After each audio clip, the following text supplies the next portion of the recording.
أشهد أن لا إله إلا الله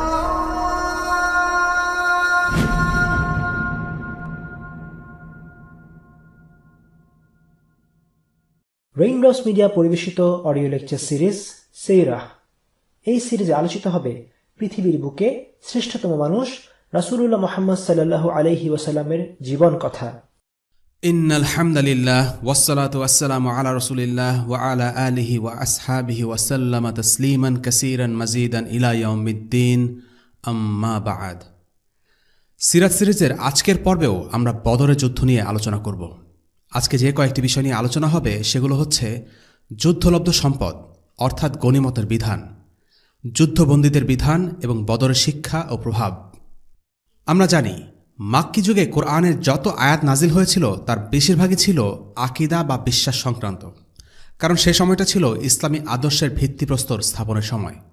অন্যদিকে মাদানী যুগে যখন মুসলিমরা ইসলামের আদর্শের আলোকে নিজেদের জীবন পরিচালনা শুরু করল, তখন অনেক বিষয় অথবা বিধান নাজিলের প্রয়োজন হল। আর তাই মাদানী যুগের আয়াতগুলোতে বিধান বা হুকুম আহকাম সংক্রান্ত আয়াতের আধিক্য দেখা যায়। আমাদের প্রথম আলোচনা হচ্ছে গনিমতের বিধান নিয়ে। এমনিতে আমরা যুদ্ধলব্ধ সম্পদকে গনিমত বলে জানি, কিন্তু গনিমত হচ্ছে যুদ্ধলব্ধ সম্পদের একটি প্রকার। ইসলামী ফিকহতে সব রকমের যুদ্ধলব্ধ সম্পদকে গনিমত বলা হয় না, বরং গনিমত ছাড়াও আরও কিছু ধরন আমরা জানি। সূরা আনফাল নাজিল হয়েছিল বদরের যুদ্ধের পর এবং বদরের যুদ্ধের প্রসঙ্গে। সূরা আনফালের প্রথম আয়াত সম্পর্কে উবাদা ইবনে সামিত রাদিয়াল্লাহু আনহু বলেন, আমরা আল্লাহ রাসূল সাল্লাল্লাহু আলাইহি ওয়াসাল্লামের সাথে অভিযানে বের হয়েছিলাম এবং আমি বদরের যুদ্ধে তার সাথে অংশ নিয়েছিলাম। দুই বাহিনী মুখোমুখি হল এবং আল্লাহ তাআলা শত্রুদের পরাজিত করলেন। তখন একদল মুসলিম শত্রুদের ধাওয়া করছিল এবং তাদের হত্যা করছিল, আরেক দল শত্রুদের শিবির থেকে তাদের রেখে যাওয়া সম্পদ সংগ্রহ করছিল, আর আরেক দল আল্লাহ রাসূল সাল্লাল্লাহু আলাইহি ওয়াসাল্লামের নিরাপত্তা নিশ্চিত করছিল যেন শত্রুরা এসে অতর্কিতে হামলা করতে না পারে।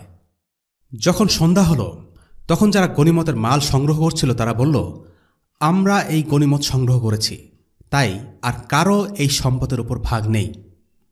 যারা শত্রুদের ধাওয়া করছিল তারা বলল, না, সেটা হতে পারে না, তোমরা আমাদের চাইতে এই সম্পদের উপর বেশি হক রাখো না। আমরা শত্রুদের তাদের সম্পদ রেখে পালিয়ে যেতে বাধ্য করেছি। যারা রাসূলুল্লাহকে নিরাপত্তা দিয়েছিল তারা বলল, আল্লাহ রাসূলের নিরাপত্তার বিষয়টি দেখেছি যেন শত্রুরা অতর্কিতে তার উপর হামলা করতে না পারে, কাজেই এই সম্পদের উপর তোমাদের অধিকার আমাদের চাইতে বেশি হতে পারে না। এই তিনটি দল গনিমতের সম্পদের ভাগাভাগি নিয়ে বিতর্কে জড়িয়ে পড়ে। তখন আল্লাহ আজ্জা ওয়া জাল নাজিল করেন সূরা আনফালের প্রথম আয়াত, يسألونك عن الأنفال قل الأنفال لله والرسول فاتقوا الله وأصلحوا ذات بينكم وأطيعوا الله ورسوله إن كنتم مؤمنين। লোকেরা আপনাকে গনিমতের মাল সম্পর্কে জিজ্ঞেস করে, বলে দিন, গনিমতের মাল আল্লাহ ও তার রাসূলের জন্য। তোমরা আল্লাহকে ভয় করো এবং নিজেদের পারস্পরিক অবস্থা সংশোধন করে নাও, আর আল্লাহ ও তার রাসূলের আনুগত্য করো যদি তোমরা মুমিন হও। সূরা আনফাল আয়াত 1। উবাদা ইবনে আস-সামিত রাদিয়াল্লাহু আনহু বলেন, এই আয়াত নাজিল হয়েছিল আমাদের ব্যাপারে যারা বদরে অংশ নিয়েছিলাম। আমরা গনিমতের সম্পদ নিয়ে নিজেদের মধ্যে মতানৈক্য করছিলাম। পুরো বিষয়টায় আমরা ভালো আচরণ ধরে রাখতে পারিনি, তাই আল্লাহ তাআলা আমাদের কাছ থেকে গনিমত নিয়ে নিলেন এবং আল্লাহ রাসূলকে দিলেন, আর তিনি আমাদের মাঝে গনিমতের সম্পদ সমান ভাগে ভাগাভাগি করে দিলেন। এই আয়াতের মাধ্যমে আল্লাহ তাআলা জানিয়ে দিচ্ছেন যুদ্ধলব্ধ সম্পদের ব্যাপারে চূড়ান্ত সিদ্ধান্ত আল্লাহ ও তার রাসূলের হাতে। বদরের যুদ্ধে প্রাপ্ত সকল সম্পদ আল্লাহ রাসূল সাল্লাল্লাহু আলাইহি ওয়াসাল্লামকে দেয়া হয়েছিল, একেবারে সব কিছুই। এই আয়াতটি মুজাহিদদের তিনটি শিক্ষা দিচ্ছে: তাকওয়া, ঐক্য এবং আনুগত্য।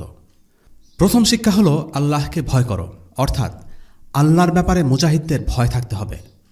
আল্লাহর রাস্তায় জিহাদ করার জন্য তাকওয়া জরুরি, তা না হলে সেটা আল্লাহর রাস্তায় জিহাদ হবে না, অন্য কোনো উদ্দেশ্যে যুদ্ধ করা হবে। দ্বিতীয় বিষয়টি হল ঐক্য বা নিয়ম শৃঙ্খলা। নিজেদের সম্পর্ককে সুষ্ঠু সুন্দর ভিত্তির উপর প্রতিষ্ঠিত করো, অর্থাৎ মুসলিমদের ঐক্যবদ্ধ থাকা। মুজাহিদদের মধ্যে নিয়ম শৃঙ্খলা থাকতে হবে। তৃতীয় শিক্ষা হল আল্লাহ ও তার রাসূলের আনুগত্য করো। মুমিন হওয়ার জন্য অবশ্যই আল্লাহ ও তার রাসূলের আনুগত্য করতে হবে।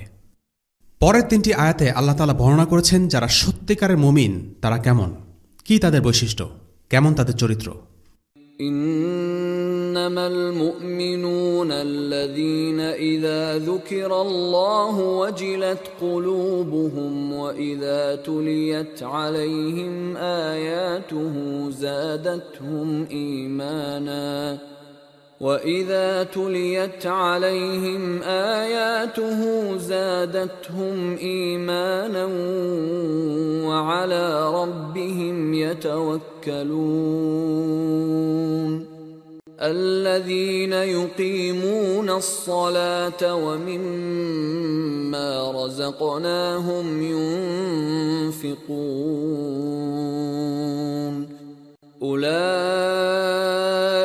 هم المؤمنون حقا لهم درجات عند ربهم ومغفرة ورزق كريم মুমিন তো তারা যাদের অন্তরসমূহ কেঁপে ওঠে যখন আল্লাহকে স্মরণ করা হয়, আর যখন তাদের উপর তার আয়াতসমূহ পাঠ করা হয় তা তাদের ঈমান বৃদ্ধি করে, এবং যারা তাদের রবের উপরই ভরসা করে, যারা সালাত কায়েম করে এবং আমি তাদের যে রিজক দিয়েছি তা হতে ব্যয় করে, তারাই প্রকৃত মুমিন। তাদের জন্য রয়েছে তাদের রবের নিকট উচ্চ মর্যাদাসমূহ এবং ক্ষমা ও সম্মানজনক রিজক। সূরা আনফাল আয়াত 2-4। এই আয়াতগুলোতে আল্লাহ তাআলা মুমিনদের বেশ কিছু বৈশিষ্ট্যের কথা উল্লেখ করেছেন। যখন তাদের সামনে আল্লাহর কথা বলা হয় তখন তারা আল্লাহকে ভয় করেন। যখন তাদের সামনে কোরআন পাঠ করা হয় তখন তাদের ঈমান বেড়ে যায়। তারা শুধু আল্লাহর উপর ভরসা করেন। তারা সালাত কায়েম করেন, সময় মতো সালাত আদায় করেন, সালাতের প্রতিটি কাজ যেমন রুকু, সিজদা, তিলাওয়াত এগুলো যত্নের সাথে করেন। তারা তাদের সম্পদ ভালো কাজে ব্যয় করেন। এই আয়াতগুলোর প্রসঙ্গে মুহাম্মদ আল আমিন আল মিসরি বলেন, যদিও সূরা আনফালের বড় অংশ জুড়ে বদরের যুদ্ধের আলোচনা, কিন্তু তবুও এই আয়াতগুলোতে বদরের যুদ্ধে মুসলিমদের ভূমিকা নিয়ে কোনো কথা বলা হয়নি, বরং ইঙ্গিতে তাদেরকে কিছুটা তিরস্কার করা হয়েছে। যেমন তাদেরকে বলা হচ্ছে সত্যিকার মুমিনদের বৈশিষ্ট্য কেমন হবে। প্রথম আয়াতে বলা হচ্ছে তারা আপনাকে জিজ্ঞেস করে। এই কথার মাধ্যমে আল্লাহ পরোক্ষভাবে বলছেন তারা যা জিজ্ঞেস করে তা তাদের জিজ্ঞেস করা ঠিক হয়নি। সূরা আনফালের 5 নম্বর আয়াতে আল্লাহ বলছেন ঈমানদারদের একটি অংশ বদরের যুদ্ধে যেতে সম্মত ছিল না। 7 নম্বর আয়াতে আল্লাহ তাআলা বলছেন তোমরা চেয়েছিলে। এই কথার মাধ্যমে আল্লাহ তাআলা মুমিনদের অন্তরের দুর্বলতার দিকে ইঙ্গিত করেছেন। প্রশ্ন হচ্ছে এত বড় বিজয় লাভ করার পর কেন আল্লাহ তাআলা পরোক্ষভাবে মুসলিমদের তিরস্কার করছেন বা তাদের দুর্বলতার কথা বলছেন? এর কারণ হল এই বিজয় নিয়ে মুসলিমরা যেন অহংকার না করে, তাদের অন্তরে যেন এই বিজয় কোনো ঔদ্ধত্যের জন্ম না দেয়। সূরা আনফালের এই আয়াতগুলোর মাধ্যমে আল্লাহ তাআলা মুসলিমদের অন্তর পবিত্র করেছেন। যখন তাদের অন্তর দুনিয়ার প্রতি আসক্তি থেকে মুক্ত হল, যখন তারা কেবল আল্লাহর সন্তুষ্টিই চাইলেন, আল্লাহ তাদের বিজয় দিলেন এবং মুসলিমদের গনিমতের সম্পদের অধিকারী করলেন। আব্দুল্লাহ ইবনে ওমর রাদিয়াল্লাহু আনহু বলেন, রাসূলুল্লাহ সাল্লাল্লাহু আলাইহি ওয়াসাল্লাম 315 জন নিয়ে বদরের প্রান্তরে রওনা হলেন। রাসূলুল্লাহ সাল্লাল্লাহু আলাইহি ওয়াসাল্লাম বললেন, হে আল্লাহ, এরা পদাতিক বাহিনী, এদেরকে বাহন দান করুন। হে আল্লাহ, এরা বস্ত্রহীন, এদেরকে পরিধেয় বস্ত্র দান করুন। হে আল্লাহ, এরা অন্নহীন, এদেরকে খাদ্য দিয়ে পরিতৃপ্ত করুন। অতঃপর আল্লাহ তাকে বদরে বিজয় করলেন। সাহাবীরা যখন সেখান থেকে ফিরে আসেন তখন তাদের প্রত্যেকেই 1টি বা 2টি উট নিয়ে পোশাকে সজ্জিত হয়ে এবং পরিতৃপ্ত হয়ে ফিরলেন। হাদিসটি বর্ণিত আছে সুনান আবি দাউদের জিহাদ অধ্যায়ে।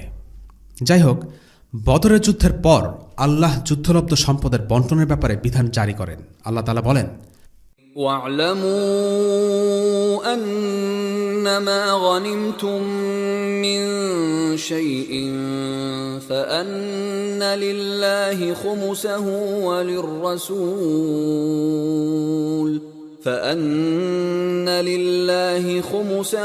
وللرسول ولذي القربى واليتامى والمساكين وابن السبيل إن كنتم آمنتم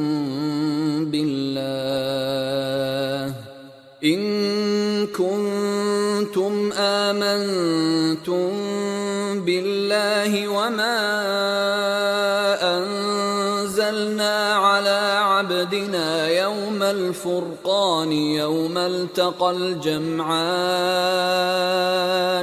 والله على كل شيء قدير। আর তোমরা জেনে রেখো যে যুদ্ধে তোমরা যা গনিমতের মাল লাভ করেছ ওর 1/5 আল্লাহ, তার রসুল, রসুলের নিকটাত্মীয়, ইয়াতিম, মিসকিন এবং মুসাফিরের জন্য। যদি তোমরা ঈমান এনে থাকো আল্লাহর প্রতি এবং হক ও বাতিলের ফয়সালার দিন আমি আমার বান্দার উপর যা নাজিল করেছি তার প্রতি, যেদিন দুটি দল মুখোমুখি হয়েছে, আর আল্লাহ সব কিছুর উপর ক্ষমতাবান। সূরা আনফাল আয়াত 41। অর্থাৎ গনিমতের মালের 5 ভাগের 4 ভাগ বা শতকরা 80 ভাগ বন্টন করা হবে সৈনিকদের মাঝে। পদাতিক সৈন্যরা পাবে 1 ভাগ, আর অশ্বারোহী সৈনিকরা পাবে 3 ভাগ। বাকি 20 ভাগকে 5 ভাগে ভাগ করা হবে, প্রতিটি ভাগে শতকরা 4 ভাগ। এই 5টি ভাগ হল: 1 আল্লাহর জন্য, 2 রাসূলুল্লাহ সাল্লাল্লাহু আলাইহি ওয়াসাল্লামের জন্য, 3 রাসূলুল্লাহ সাল্লাল্লাহু আলাইহি ওয়াসাল্লামের নিকট আত্মীয়দের জন্য, 4 এতিম এবং অভাবগ্রস্তদের জন্য, এবং 5 মুসাফিরদের জন্য। এখন আল্লাহ ও তার রসুল সাল্লাল্লাহু আলাইহি ওয়াসাল্লামের জন্য যে 8 ভাগ নির্ধারিত তা ইসলামের কল্যাণের জন্য যে কোনো কাজে খরচ করা যাবে, যেমন মসজিদ নির্মাণ, রাস্তা নির্মাণ ইত্যাদি। এই ব্যাপারে খলিফা বা ইমামের সিদ্ধান্তই চূড়ান্ত।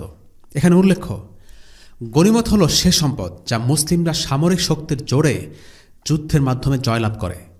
এই সম্পদ হচ্ছে শত্রুদের রেখে যাওয়া সম্পদ যা সবার মাঝে ভাগাভাগি হয়।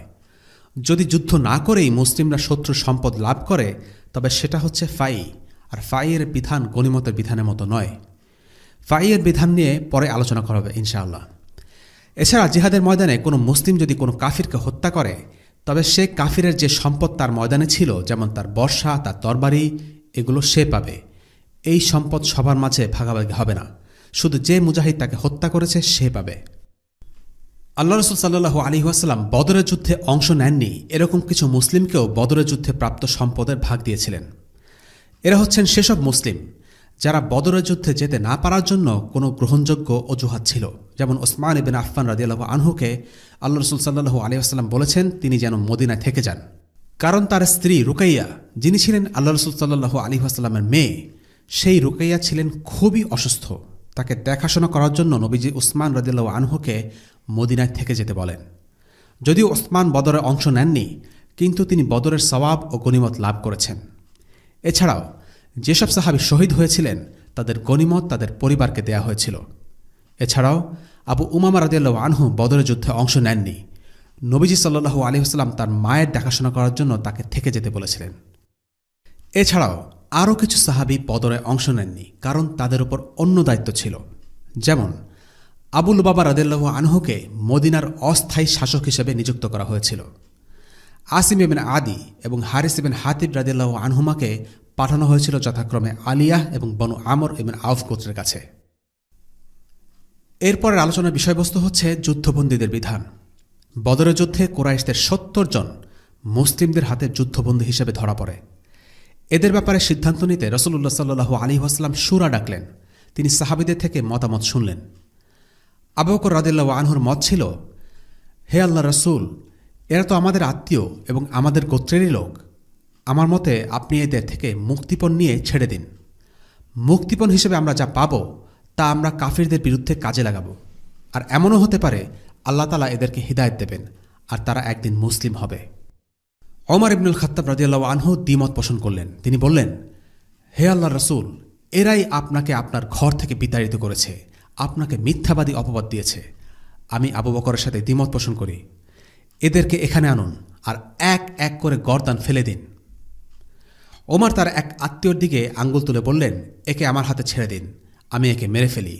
আকিলকে তুলে দিন তার ভাই আলীর কাছে, আলী তার ভাইকে হত্যা করুক।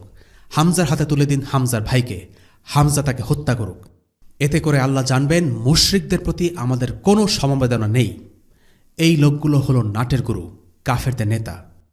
আব্দুল্লাহ বিন রাওয়াহা রাদিয়াল্লাহু আনহু মত দিলেন, রাসূলুল্লাহ, আপনি এমন জায়গায় বের করুন যেখানে অনেক গাছপালা আছে, আপনি তাদের সেখানে ঢুকিয়ে দিন আর আগুন জ্বালিয়ে দিন। যে যার মত দিল। বিভিন্ন জনের মত শুনে রাসূলুল্লাহ সাল্লাল্লাহু আলাইহি ওয়াসাল্লাম তখনও কোনো সিদ্ধান্ত নিলেন না তিনি কি করবেন। তিনি নিজে একা কিছুক্ষণ ভাবার জন্য সময় নিলেন। এসে দেখলেন মুসলিমরা দুইটি মতে স্থির হয়েছে, আবু বকর এবং ওমরের মত। তিনি তখন এই দুইজন সাহাবীর চারিত্রিক দিক সবার সামনে তুলে ধরলেন। আবু বকর হল নবী ইব্রাহিম আলাইহিস সালামের মতো। তিনি বলেছিলেন, যারা আমার অনুসরণ করবে তারা আমার সাথে, আর যারা আমার অনুসরণ করে না, নিশ্চয়ই আল্লাহ তুমি ক্ষমাশীল ও দয়ালু। এবং আবু বকর হলেন ঈসা আলাইহিস সালামের মতো। তিনি বলেছিলেন, তুমি যদি তাদেরকে শাস্তি দাও তারা তো তোমারই গোলাম, আর যদি তুমি তাদের ক্ষমা করো তাহলে তুমি পরাক্রমশালী ও জ্ঞানী। অর্থাৎ আবু বকর ছিলেন নবী ইব্রাহিম ও ঈসার মতো, যারা তাদের কওমের প্রতি ছিলেন দয়ালু। রাসূলুল্লাহ সাল্লাল্লাহু আলাইহি ওয়াসাল্লাম এরপর বললেন ওমরের কথা। ওমর হচ্ছেন নূহের মতো। তিনি বলেছিলেন, হে আল্লাহ, এই জমিনে তুমি কাফিরদেরকে ছেড়ে দিও না। ওমরের উদাহরণ হল মুসা নবীর মতো। তিনি বলেছিলেন, হে আল্লাহ, তাদের সম্পদ বিনষ্ট করে দাও এবং তাদের অন্তরকে শক্ত করে দাও, যেন তারা আযাব আসার আগে ঈমান না আনে। এই বলে রাসূলুল্লাহ সাল্লাল্লাহু আলাইহি ওয়াসাল্লাম সবাইকে উদ্দেশ্য করে বললেন, তোমাদের পরিবার পরিজন আছে, তাদের দেখাশোনার ব্যাপার আছে, কাজেই তোমরা মুক্তিপণ আদায় করো। মুক্তিপণের টাকা ছাড়া যেন কেউ মুক্তি না পায়, আর যদি মুক্তিপণ না দেয় তাহলে তাদের মেরে ফেলো। শেষ পর্যন্ত রাসূলুল্লাহ সাল্লাল্লাহু আলাইহি ওয়াসাল্লাম আবু বকর রাদিয়াল্লাহু আনহুর মতই গ্রহণ করলেন। পরদিন সকালে ওমর রাদিয়াল্লাহু আনহু গেলেন রাসূলুল্লাহর ঘরে। গিয়ে দেখেন রাসূলুল্লাহ কাঁদছেন, সাথে কাঁদছেন আবু বকরও। তিনি তাদের জিজ্ঞেস করলেন, হে রাসূলুল্লাহ, আপনি এবং আপনার সাথী কাঁদছেন কেন? কি হয়েছে? আমাকে বলেন কেন কাঁদছেন, আমিও কাঁদি, আর যদি কান্না না পায় তাহলে জোর করে হলেও কাঁদব। রাসূলুল্লাহ বললেন, বন্দীদের থেকে মুক্তিপণ গ্রহণ করায় তোমাদের সঙ্গীদের উপর যে আযাব পেশ করা হয়েছে তা দেখে কাঁদছি। তিনি একটা গাছ দেখিয়ে বললেন, ওদের ওপর যে আযাব আপতিত হতে পারত তা এই গাছের চেয়েও নিকটবর্তী করে আমাকে পেশ করা হয়েছে। রাসূলুল্লাহ সাল্লাল্লাহু আলাইহি ওয়াসাল্লাম বোঝাতে চেয়েছেন যে মুসলিমরা মুক্তিপণ গ্রহণ করার যে সিদ্ধান্ত নিয়েছিল আল্লাহ তাআলা তা পছন্দ করেননি। তিনি বলেছেন, ما كان لنبي أن يكون له أسرى حتى يثخن في الأرض تريدون عرض الدنيا والله يريد الآخرة والله عزيز حكيم لولا كتاب من الله سبق لمسكم فيما أخذتم عذاب عظيم কোন নবীর জন্য সঙ্গত নয় যে তার নিকট যুদ্ধবন্দী থাকবে এবং পণের বিনিময়ে তিনি তাদেরকে মুক্ত করবেন, যতক্ষণ না তিনি জমিনে তাদের রক্ত প্রবাহিত করবেন। তোমরা দুনিয়ার সম্পদ কামনা করছ, অথচ আল্লাহ চাচ্ছেন আখিরাত, আর আল্লাহ পরাক্রমশালী, প্রজ্ঞাবান। যদি আল্লাহর লিখন নির্ধারিত না হয়ে থাকত, তবে যে ব্যবস্থা তোমরা অবলম্বন করেছ তাতে তোমাদের ওপর কোনো বড় শাস্তি এসে পড়ত। সূরা আনফাল আয়াত ৬৭ এবং ৬৮। আল্লাহ বলছেন, রাসূলুল্লাহ সাল্লাল্লাহু আলাইহি ওয়াসাল্লামের উচিত ছিল বন্দীদেরকে হত্যা করা। আল্লাহ আজ্জা ওয়া জাল সেটাই চেয়েছেন। সে সময়ে মুসলিমদের ইসলামী রাষ্ট্রের বয়স খুব বেশি নয়। একটি নবগঠিত রাষ্ট্র হিসেবে মুসলিমদের উচিত শুরু থেকেই দাপট দেখানো, ক্ষমতার প্রদর্শনী করা। মুক্তিপণ আদায় করা হলে কাফিররা মুসলিমদের তেমন সমীর চোখে দেখবে না। কিন্তু যদি মুসলিমরা তাদের বন্দীদেরকে হত্যা করত তাহলে তারা অনেক বেশি ভয় পেত এবং মুসলিমদেরকে সমীহ করা শিখত। যদিও আল্লাহ তাদের এই সিদ্ধান্ত পছন্দ করেননি, তবে তিনি মুসলিমদেরকে কোনো শাস্তিও দেননি, মৃদু ধমক দিয়েই ছেড়ে দিয়েছেন। কারণ মুক্তিপণ নেয়াকে আল্লাহ আগেই হালাল হিসেবে নির্ধারিত করেছেন। কুরাইশ সৈন্যদের হত্যা না করে বন্দী করার বিষয়টি আনসারী সাহাবী সাআদ ইবনে মুআয রাদিয়াল্লাহু আনহু পছন্দ করেননি। যখন বদরের যুদ্ধ চলছিল এবং মুসলিমরা কাফিরদের বন্দী করছিল, তখন সেটা দেখে তিনি কিছুটা অসন্তোষ প্রকাশ করেন। তখন নবীজি সাল্লাল্লাহু আলাইহি ওয়াসাল্লাম তাকে বললেন, সাআদ, তোমাকে দেখে মনে হচ্ছে এই কাজটায় তুমি খুব একটা খুশি নও। সাআদ ইবনে মুআয তখন বললেন, জি আল্লাহ রাসূল, আজ এই মুশরিকদের হত্যা করার সুযোগ আল্লাহ প্রথমবারের মতো দিয়েছেন। এদেরকে বন্দী না করে হত্যা করাই আমার কাছে বেশি পছন্দনীয় ছিল। আমরা মাক্কী যুগের আলোচনায় মুতাইম ইবনে আদির কথা উল্লেখ করেছিলাম। সে ছিল একজন মুশরিক, তবে নীতিবান এবং সম্মানী একজন মানুষ। বদরের যুদ্ধের পর আল্লাহ রাসূল সাল্লাল্লাহু আলাইহি ওয়াসাল্লাম বলেছিলেন, মুতঈম ইবনে আদি যদি জীবিত থাকত আর এই সকল যুদ্ধবন্দীদের মুক্তির ব্যাপারে আমার সাথে কথা বলতো, আমি তাহলে তার সম্মানে এদের সকলকে মুক্ত করে দিতাম। কোনো অমুসলিমদের ব্যাপারে সম্ভবত এটাই আল্লাহ রাসূল সাল্লাল্লাহু আলাইহি ওয়াসাল্লামের সবচাইতে সম্মানসূচক একটি মন্তব্য। এর কারণ কি? কেন আল্লাহ রাসূল মুতঈমের প্রতি সম্মান দেখিয়েছিলেন? কেন তার সম্মানে সমস্ত যুদ্ধবন্দীকে ছেড়ে দিতে রাজি ছিলেন? মুতঈম ইবনে আদি হলেন সেই ব্যক্তি যিনি রাসূলুল্লাহকে নিরাপত্তা দিয়ে কাবা ঘর তাওয়াফের জন্য সুযোগ করে দিয়েছিলেন। যদিও তিনি অমুসলিম ছিলেন, তারপরও তার সততা ও মুসলিমদের প্রতি সদাচরণে আল্লাহ রাসূল সাল্লাল্লাহু আলাইহি ওয়াসাল্লাম তার প্রতি কৃতজ্ঞ ছিলেন। শুধু এক ব্যক্তির কথায় আল্লাহ রাসূল বদরের সব যুদ্ধবন্দীদের ছেড়ে দিতে রাজি ছিলেন। এ থেকে বোঝা যায় রাসূলুল্লাহ সাল্লাল্লাহু আলাইহি ওয়াসাল্লাম একজন মানুষের কর্মকাণ্ডের উপর ভিত্তি করে সে অনুযায়ী আচরণ করতেন। তিনি কঠোরতা দেখিয়েছেন, তিনি নম্রতাও দেখিয়েছেন, তিনি ভালো মানুষের প্রতি সদয় ছিলেন এবং খারাপ মানুষদের সাথে যথোচিত আচরণ করতেন। তাই মুসলিমদের এমন হওয়া উচিত নয় যে তারা কাফিরদের কেবল নিষ্ঠুরতাই প্রদর্শন করবে, আবার এমন আচরণও কাম্য নয় যে তারা নমনম হয়ে কেবল তাদের খুশি করার চেষ্টায় ব্যতিব্যস্ত থাকবে। একজন মুসলিমের উচিত পরিস্থিতি বিবেচনা করা এবং বিচক্ষণের মতো কাজ করা। একজন মানুষের আবেগকে বশ করা শিখতে হবে। লোকে কি ভাবছে সেই ব্যাপারে অতি উদ্বিগ্ন হওয়া থেকে বিরত থাকতে হবে। আমরা গত পর্বে বলেছিলাম 2 জন যুদ্ধবন্দীকে আল্লাহ রাসূল সাল্লাল্লাহু আলাইহি ওয়াসাল্লাম হত্যার আদেশ দেন। এরা ছিল প্রচণ্ড ইসলাম বিদ্বেষী কাফের, উকবা ইবনে আবি মুআইদ এবং নজর ইবনে হারিস। উকবা আল্লাহ রাসূল সাল্লাল্লাহু আলাইহি ওয়াসাল্লামের সাথে সবচেয়ে জঘন্য আচরণ করেছিল, আর নজর ইবনে হারিস ইসলামের বিরুদ্ধে মিডিয়া প্রোপাগান্ডা চালাত। এই 2 জন ছাড়া আর কোনো যুদ্ধবন্দীকে হত্যা করা হয়নি। বাকিদের ব্যাপারে রাসূলুল্লাহ সাল্লাল্লাহু আলাইহি ওয়াসাল্লাম সাহাবাদের নির্দেশ দেন, তাদের সাথে সদয় আচরণ করো। বর্তমান সময়ে তথাকথিত আধুনিকতার এই যুগে যাদের অধিকার সবচেয়ে বেশি লঙ্ঘন করা হয় তারা সম্ভবত যুদ্ধবন্দী। পশ্চিমা বিশ্ব মানবাধিকার সংক্রান্ত অনেক আইন ও নীতি প্রণয়ন করলেও তা কার্যত কাগজে কলমেই সীমাবদ্ধ, এর বাস্তব প্রয়োগ নেই। পশ্চিমা সভ্যতা নিজেদের আধুনিক এবং সবচেয়ে মানবিক দাবি করলেও তারাই যুদ্ধবন্দীদের ব্যাপারে সবচেয়ে বেশি সীমালঙ্ঘন করে আসছে। এর সবচেয়ে বড় উদাহরণ হল গুয়ান্তানামো বে কারাগার। কিছুদিন আগেও আমেরিকার গোয়েন্দা সংস্থা CIA এর ডিরেক্টর যুদ্ধবন্দীদের উপর নির্যাতন করাকে অনৈতিক ও অমানবিক হিসেবে স্বীকার করতে অস্বীকৃতি জানায়। মুসলিম বিশ্বের তুচ্ছ ঘটনা নিয়ে তারা তীব্র প্রতিক্রিয়া ব্যক্ত করে, অথচ তাদেরই সমর্থিত স্বৈরাচারী শাসকরা যখন মুসলিম বিশ্বে গণহত্যা চালায় কিংবা কারাগারে নির্যাতন করে তখন তারা নীরবতা পালন করে। পশ্চিমা দেশগুলো নিজেদের মানবাধিকারের চ্যাম্পিয়ন দাবি করলেও তারাই মানবাধিকারের সবচেয়ে বড় লঙ্ঘনকারী। পশ্চিমারা যখন যুদ্ধবন্দীদের অধিকার নিয়ে সবেমাত্র আলোচনা করতে শুরু করেছে তার বহু আগে আল্লাহ রাসূল সাল্লাল্লাহু আলাইহি ওয়াসাল্লাম যুদ্ধবন্দীদের সাথে ভালো আচরণ করার আদেশ দিয়েছেন। মানুষ হিসেবে তাদের অধিকারী শুধু নয়, আল্লাহ রাসূল সাল্লাল্লাহু আলাইহি ওয়াসাল্লাম বলেছেন তাদের সাথে ভালো আচরণ করার জন্য। যুদ্ধবন্দীদের ব্যাপারে ইসলাম যা দিয়েছে তা পশ্চিমা মানবাধিকার থেকেও অনেক বেশি। আল্লাহ রাসূল সাল্লাল্লাহু আলাইহি ওয়াসাল্লামের এই আদেশ সাহাবীরা কেমন করে পালন করেছিলেন সেটা শোনা যাক বদরের যুদ্ধবন্দীদের ভাষ্যে। মুসআব ইবনে উমাইর রাদিয়াল্লাহু আনহুর ভাই আবু আজিজ, যিনি ছিলেন বদরের একজন যুদ্ধবন্দী, তিনি বলেন, আনসারদের এক দল আমাকে বদর থেকে নিয়ে ফিরছিল। দুপুর ও রাতের খাবার সময় হলে তারা রাসূলুল্লাহ সাল্লাল্লাহু আলাইহি ওয়াসাল্লামের নির্দেশ অনুযায়ী আমাকে রুটি দিয়ে আপ্যায়ন করল আর নিজেরা খেল খেজুর। তাদের হাতে যতগুলো রুটির টুকরো ছিল সেগুলোর সবকটি তারা আমাকে খেতে দেয়। আমি খুব লজ্জা পাচ্ছিলাম। রুটিগুলো তাদেরকে ফিরিয়ে দিতে চাইলাম, কিন্তু তারা সেগুলো স্পর্শও করেনি, আমাকেই আবার ফিরিয়ে দেয়। রুটি ছিল সে সময়ে খেজুর থেকে অনেক ভালো মানের খাবার, আর আনসাররা রুটি না খেয়ে খেজুর দিয়ে ভোজ সারছিলেন, অথচ বন্দীদেরকে দিচ্ছিলেন রুটি।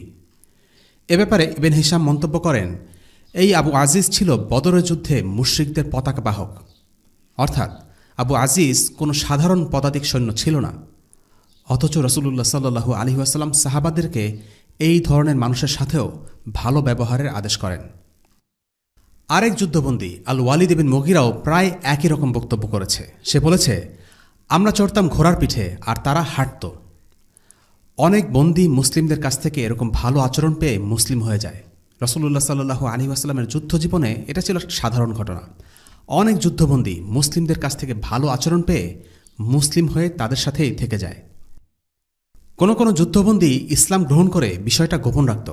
তারা মুসলিমদের সাথে না থেকে ইচ্ছে করেই নিজ গোত্রের কাছে ফিরে যেত, আর তারপর রাসূলুল্লাহ সাল্লাল্লাহু আলাইহি ওয়াসাল্লামের কাছে ফিরে এসে মুসলিম হতো। তারা নিজ গোত্রকে এটা দেখাতে চাইত যে তারা তরবারির ভয়ে মুসলিম হননি, যেমনটা হয়েছিল আবু আজিজের ক্ষেত্রে। সে ভালো আচরণ পেয়ে মুসলিম হয়েছে। কাজেই উত্তম চরিত্র প্রদর্শন করাটা জরুরি, হোক সেটা শত্রুর সাথে। মুসলিমদের উচিত শত্রুদের সাথে যথাযথ সম্মানের সাথে আচরণ করা। একজন মুসলিম নিষ্ঠুর, অসৎ কিংবা প্রতারক হবে না।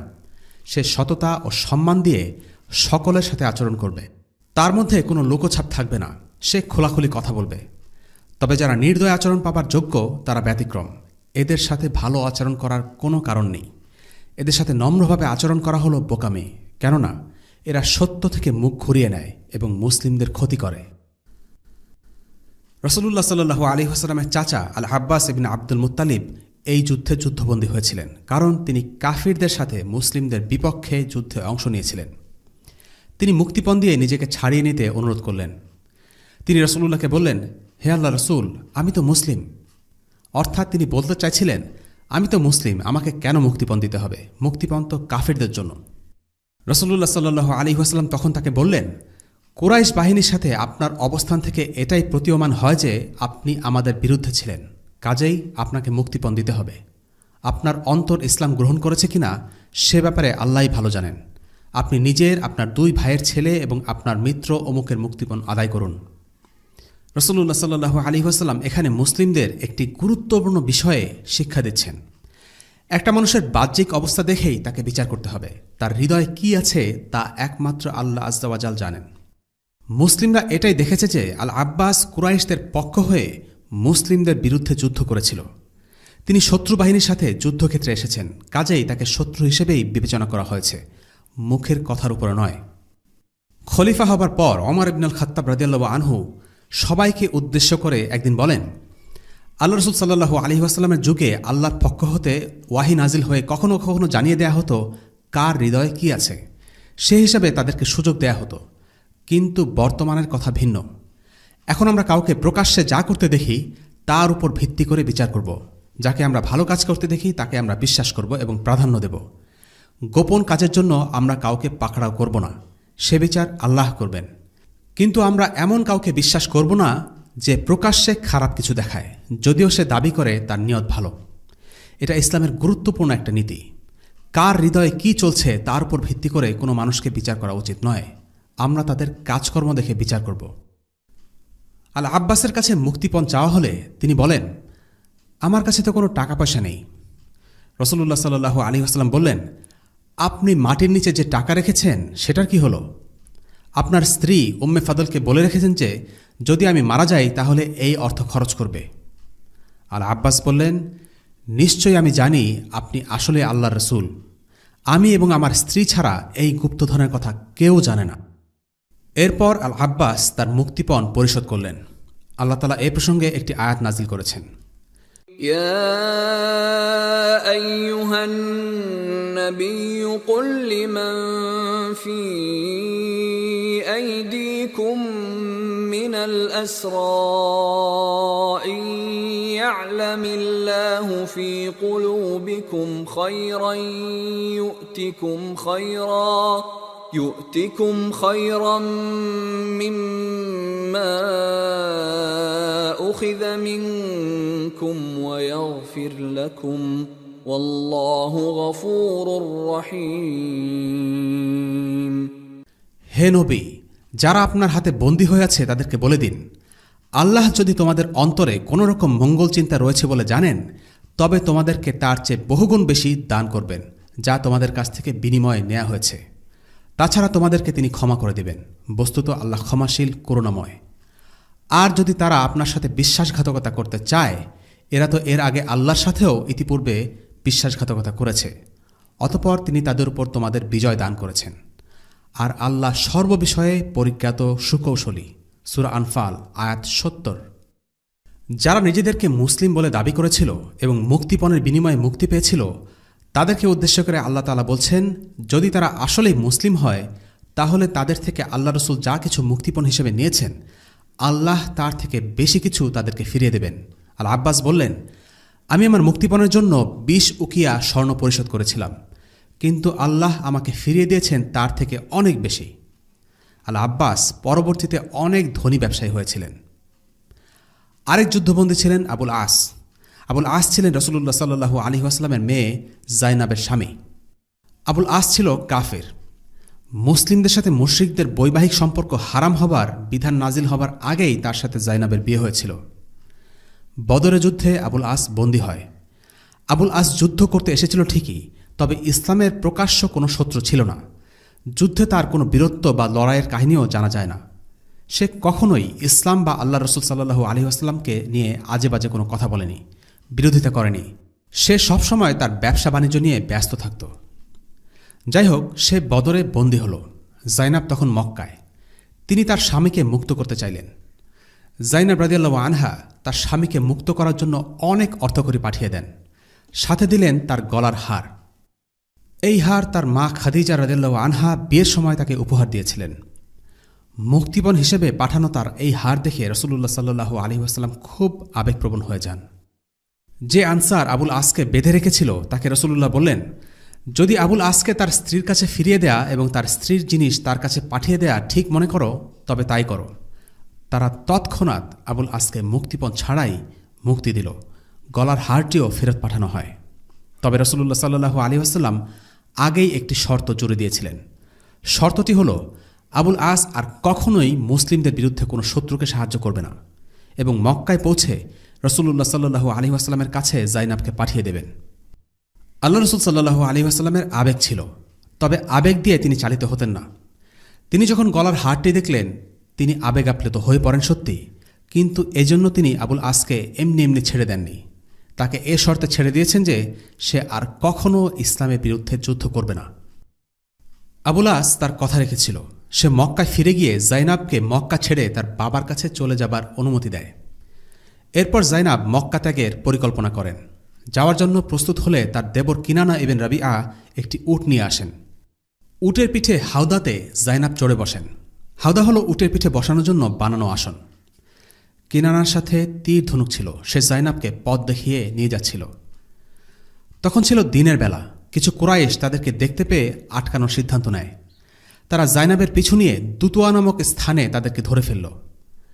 হাব্বার ইবেন আসওয়াদ ইবেন মুত্তালিব নামক এক লোক বর্ষা দিয়ে জাইনাবকে ভয় দেখায়। জাইনাব হাওদা থেকে পড়ে যান এবং এতে তার গর্ভপাত ঘটে।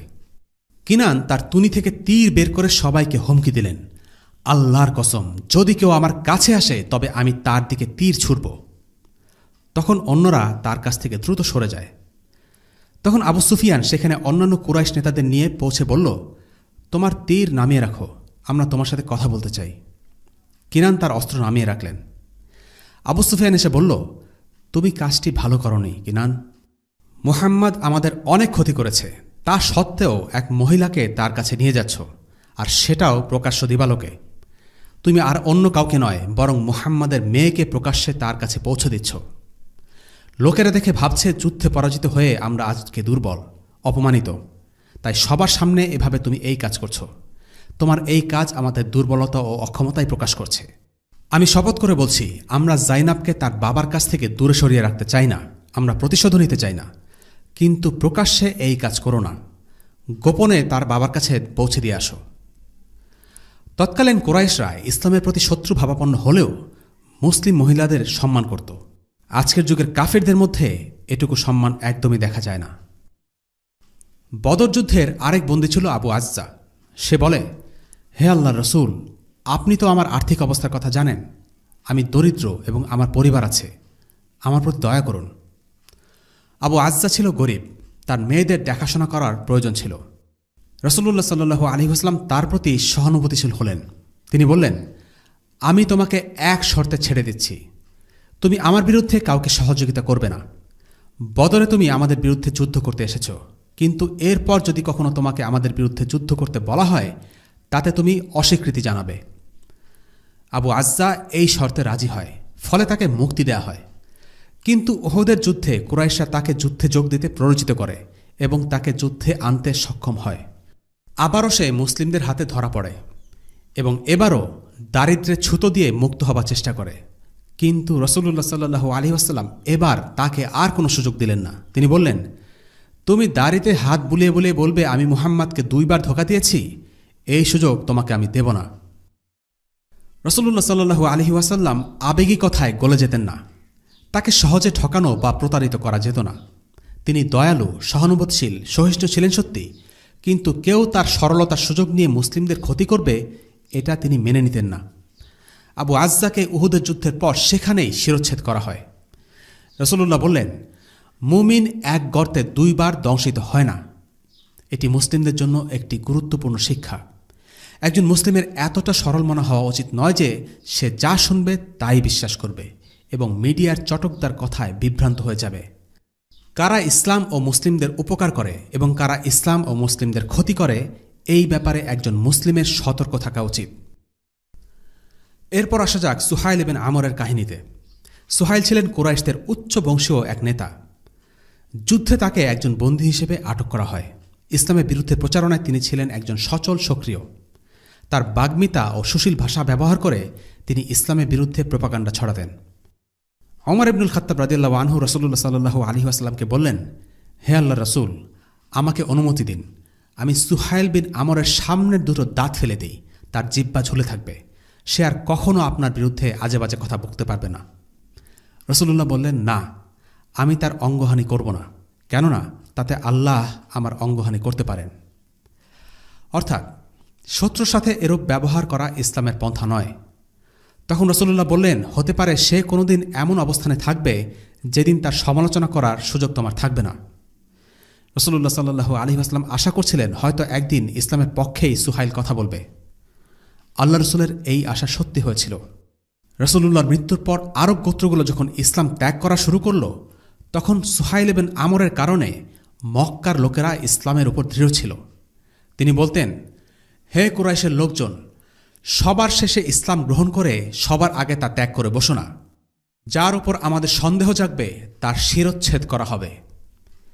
এই কথাগুলো মক্কার লোকজনকে ইসলামের প্রতি অটল থাকতে সাহায্য করে। যুদ্ধবন্দীদের মধ্যে যাদের মুক্তিপণ আদায় করার সামর্থ্য ছিল না কিন্তু অক্ষরজ্ঞান ছিল, তাদেরকে রাসূলুল্লাহ সাল্লাল্লাহু আলাইহি ওয়াসাল্লাম বললেন, যদি তুমি 10 জন শিশুকে পড়তে ও লিখতে শেখাতে পারো তবে সেটাই তোমার মুক্তিপণ হবে। শিক্ষা ও সাক্ষরতার উপর ইসলামের গুরুত্ব এই ঘটনা থেকে বোঝা যায়। জেনে নেওয়া যাক যুদ্ধবন্দীদের ব্যাপারে ইসলামের বিধান কি কি। যুদ্ধবন্দীদের ভাগ্য কি হবে তা নির্ভর করবে মুসলিম ইমামের সিদ্ধান্তের উপর। তিনি 4টি কাজের যে কোনো একটি করতে পারেন। 1, তিনি তাদেরকে মৃত্যুদণ্ড দিতে পারেন, যেমনটা করা হয়েছিল উকবা ইবনে আবি মুয়াইত এবং নজর ইবনে হারিসের সাথে। 2, তাদেরকে মুক্তিপণ ছাড়াই মুক্তি দিতে পারেন। বদরের যুদ্ধে আবু আজ্জার উপর এই বিধান প্রয়োগ করা হয়েছিল। 3, মুক্তিপণের বিনিময়ে মুক্তিদান করতে পারেন, যেটা হয়েছিল বদরের অনেক যুদ্ধবন্দীদের উপর। 4, যুদ্ধবন্দীদের দাস বানাতে পারেন। এই বিধান প্রয়োগ করা হয়েছিল বনু কুরাইজার নারী ও শিশুদের উপর। বনু কুরাইজার যুদ্ধে যুদ্ধবন্দী পুরুষদের হত্যা করা হয় এবং নারী ও শিশুদের দাস বানানো হয়। এই রায়টি দিয়েছিলেন সাআদ ইবনে মুআজ রাদিয়াল্লাহু আনহু। আমরা ভবিষ্যতে এই ঘটনাটা বিস্তারিত আলোচনা করব ইনশাআল্লাহ। এখানে বলে রাখা ভালো, যুদ্ধবন্দীদের ব্যাপারে মুসলিমদের নিজস্ব শরিয়া আছে। এই ব্যাপারে পার্থিব মানবরচিত আইন মানতে মুসলিমরা বাধ্য নয়। মুসলিমরা কেবল তাদের নিজস্ব শরিয়া মানতে বাধ্য, জেনেভা কনভেনশন নয়। সংক্ষেপে জেনে নেওয়া যাক বদর যুদ্ধে অংশগ্রহণকারী সাহাবাদের মর্যাদা। বদর যুদ্ধে অংশগ্রহণকারী সাহাবীরা বিশেষ সম্মানে সম্মানিত। জিবরিল রাসূলুল্লাহ সাল্লাল্লাহু আলাইহি ওয়াসাল্লামকে একদিন জিজ্ঞেস করলেন, বদরে অংশ নেওয়া সাহাবীদের আপনি কি হিসেবে বিবেচনা করেন? রাসূলুল্লাহ উত্তর দিলেন, মুসলিমদের মধ্যে তারা হচ্ছে শ্রেষ্ঠ। জিবরিল বললেন, বদর যুদ্ধে অংশ নেয়া ফেরেশতারাও অনুরূপ। বদর শুধু মুসলিমদের জন্য নয়, বরং সে যুদ্ধে অংশগ্রহণকারী ফেরেশতাদের জন্যও একটি বিশেষ ঘটনা। এই প্রসঙ্গে হাতিব ইবনে আবি বালতার একটি বিখ্যাত ঘটনা আছে। তিনি ছিলেন বদরি সাহাবী, কিন্তু একবার রাসূলুল্লাহ সাল্লাল্লাহু আলাইহি ওয়াসাল্লামের সাথে বিশ্বাসঘাতকতা করে মক্কার লোকদের কাছে রাসূলুল্লাহর মক্কা অভিযানের পরিকল্পনা ফাঁস করে দিয়ে একটি চিঠি পাঠান। কাজটি তিনি করেছিলেন নিজের পরিবারের রক্ষা করার জন্য। এই খবর জানাজানি হলে ওমর ইবনুল খাত্তাব রাদিয়াল্লাহু আনহু রাসূলুল্লাহ সাল্লাল্লাহু আলাইহি ওয়াসাল্লামের কাছে গিয়ে বললেন, হে আল্লাহর রাসূল, আমাকে অনুমতি দিন, আমি তাকে মেরে ফেলি, সে একটা মুনাফিক। রাসূলুল্লাহ সাল্লাল্লাহু আলাইহি ওয়াসাল্লাম বললেন, ওমর, সম্ভবত আল্লাহ বদরের লোকজনদের দিকে তাকিয়ে বলেছেন, তোমরা যা খুশি করো, আমি তোমাদের ক্ষমা করে দিয়েছি। এই কথা শুনে ওমরের চোখ অশ্রুসজল হয়ে ওঠে। শুধুমাত্র বদর যুদ্ধে অংশ নেবার কারণে একটি বড় অপরাধ করেও হাতিব ইবনে আবি বালতা রাদিয়াল্লাহু আনহু মাফ পেয়ে যান। এই ঘটনাটি আমরা পরবর্তীতে বিস্তারিত আলোচনা করব ইনশাআল্লাহ। বদর যুদ্ধে প্রত্যক্ষ প্রভাব ছাড়াও কিছু পরোক্ষ প্রভাব আমরা দেখতে পাই। বদর যুদ্ধ আরব রাজনীতিতে একটি বড় পরিবর্তন নিয়ে আসে। মুসলিমদের আরব রাষ্ট্রসমূহের চোখে দেখতে শুরু করে। এতদিন পর্যন্ত কুরাইশদের চ্যালেঞ্জ করার মতো কোনো আদর্শিক বা রাজনৈতিক শক্তি আরবে ছিল না। কুরাইশদের সাথে অন্যান্য গোত্র যেমন হাওয়াজিনদের সাথে রক্তক্ষয়ী যুদ্ধ হয়েছে ঠিকই, কিন্তু হাওয়াজিন নতুন কোনো ধর্মবিশ্বাসে বিশ্বাসী ছিল না, তারাও ছিল মুশরিক। অন্যদিকে মুসলিমরা কুরাইশদের শুধু রাজনৈতিকভাবেই চ্যালেঞ্জ করেনি, বরং তারা মুশরিকদের বিশ্বাস, রীতিনীতি সব কিছুকে চ্যালেঞ্জ করে সম্পূর্ণ নতুন একটি জীবন ব্যবস্থার আলোকে তাদের জীবন ও সমাজ পরিচালনা করছে। বদরের পূর্বে মুসলিমদের তেমন কেউ আমলে নিত না, কিন্তু বদরের যুদ্ধ পুরো সমীকরণ পাল্টে দেয়। এখন বিষয়টা আগের মতো নেই। মুসলিমদের উপর আক্রমণ চালাতে হলে কুরাইশরা অন্তত 10 বার চিন্তা করবে। বদরের আগে মদিনায় কাফিররা ছিল।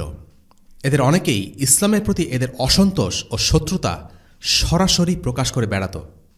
মুসলিমদের হাতে ক্ষমতা ছিল সত্যি, কিন্তু প্রত্যেক শত্রুকে দমন করার মতো সামর্থ্য বা পরিস্থিতি তখন মুসলিমদের ছিল না। কিন্তু বদরের যুদ্ধের পর মদিনায় যারা ইসলামের শত্রু ছিল তারা নিজে থেকে চুপসে যায়। তারা উপলব্ধি করে মুসলিমদের সাথে সরাসরি শত্রুতা করে তারা বেশি দিন টিকে থাকতে পারবে না। আর বদরের যুদ্ধের পর নতুন এক শ্রেণীর মানুষের উদ্ভব হয়। এরা হচ্ছে আল মুনাফিকুন। আল্লাহ তাআলা এদের ব্যাপারে কোরআনে বলেন, مذبذبين بين ذلك لا إلى هؤلاء ولا إلى هؤلاء ومن يضلل الله فلن تجد له سبيلا। তারা এর মধ্যে দোদুল্যমান, না এদের দিকে আর না ওদের দিকে। আর আল্লাহ যাকে পথভ্রষ্ট করেন তুমি কখনো তার জন্য কোনো পথ পাবে না। সূরা নিসা আয়াত 143। অর্থাৎ কিছুদিন আগেও যারা ইসলামের আগমনে খুশি হতে পারেনি তারা নিজেদের গা বাঁচাতে এবং সমাজে নিজেদের অবস্থান ধরে রাখতে ইসলাম গ্রহণ করে। আমরা আগেই বলেছি, মদিনায় ছিল মুসলিম, মুশরিক এবং ইহুদি, এই 3 ধর্মের লোক। বদরের যুদ্ধের পর হাতে গোনা কয়েকজন লোক বাদে প্রায় সকল মুশরিক ইসলাম গ্রহণ করে এবং মুসলিম হয়ে যায়। আর এদের মধ্যে অনেকেই ইসলাম গ্রহণ করেছিল শুধুমাত্র দুনিয়ার কারণে, অর্থাৎ তাদের অন্তরে আগে থেকেই কুফরি পোষণ করত। বাহ্যিকভাবে তারা ছিল মুসলিম, কিন্তু কার্যত তারা ছিল কাফের। এরাই হলো মুনাফিক শ্রেণী, যারা মুসলিমদের মধ্যেই গণ্য হতো, কিন্তু তারা আসলে মুসলিম ছিল না। পবিত্র কোরআনে অসংখ্য আয়াতে আল্লাহ তাআলা মুনাফিক শ্রেণীর কথা উল্লেখ করেছেন। তাদের অন্তরের কু অভিপ্রায়, বিদ্বেষ, চেপে রাখা শত্রুতা আর ষড়যন্ত্র নিয়ে কথা বলেছেন। মদিনার এই মুনাফিকরা মুসলিমদের বিজয় দেখে খুশি হতে পারেনি, কিন্তু প্রকাশ্যে সেই কথা ঘোষণা দেবার মতো সাহস কিংবা শক্তি তাদের ছিল না। তারা প্রকাশ্যে ইসলামকে স্বীকৃতি দিল ঠিকই, কিন্তু বাইরে থেকে তাদের মনের অবস্থা বোঝার উপায় ছিল না, কারণ তারা মুসলিমদের মতো সালাত আদায় করত, রোজা রাখত, এমনকি যাকাতও দিত, কিন্তু মন থেকে তারা ইসলামকে অপছন্দ করত, মুসলিমদের ঘৃণা করত এবং চাইত যেন ইসলাম দুনিয়া থেকে বিলুপ্ত হয়ে যায়।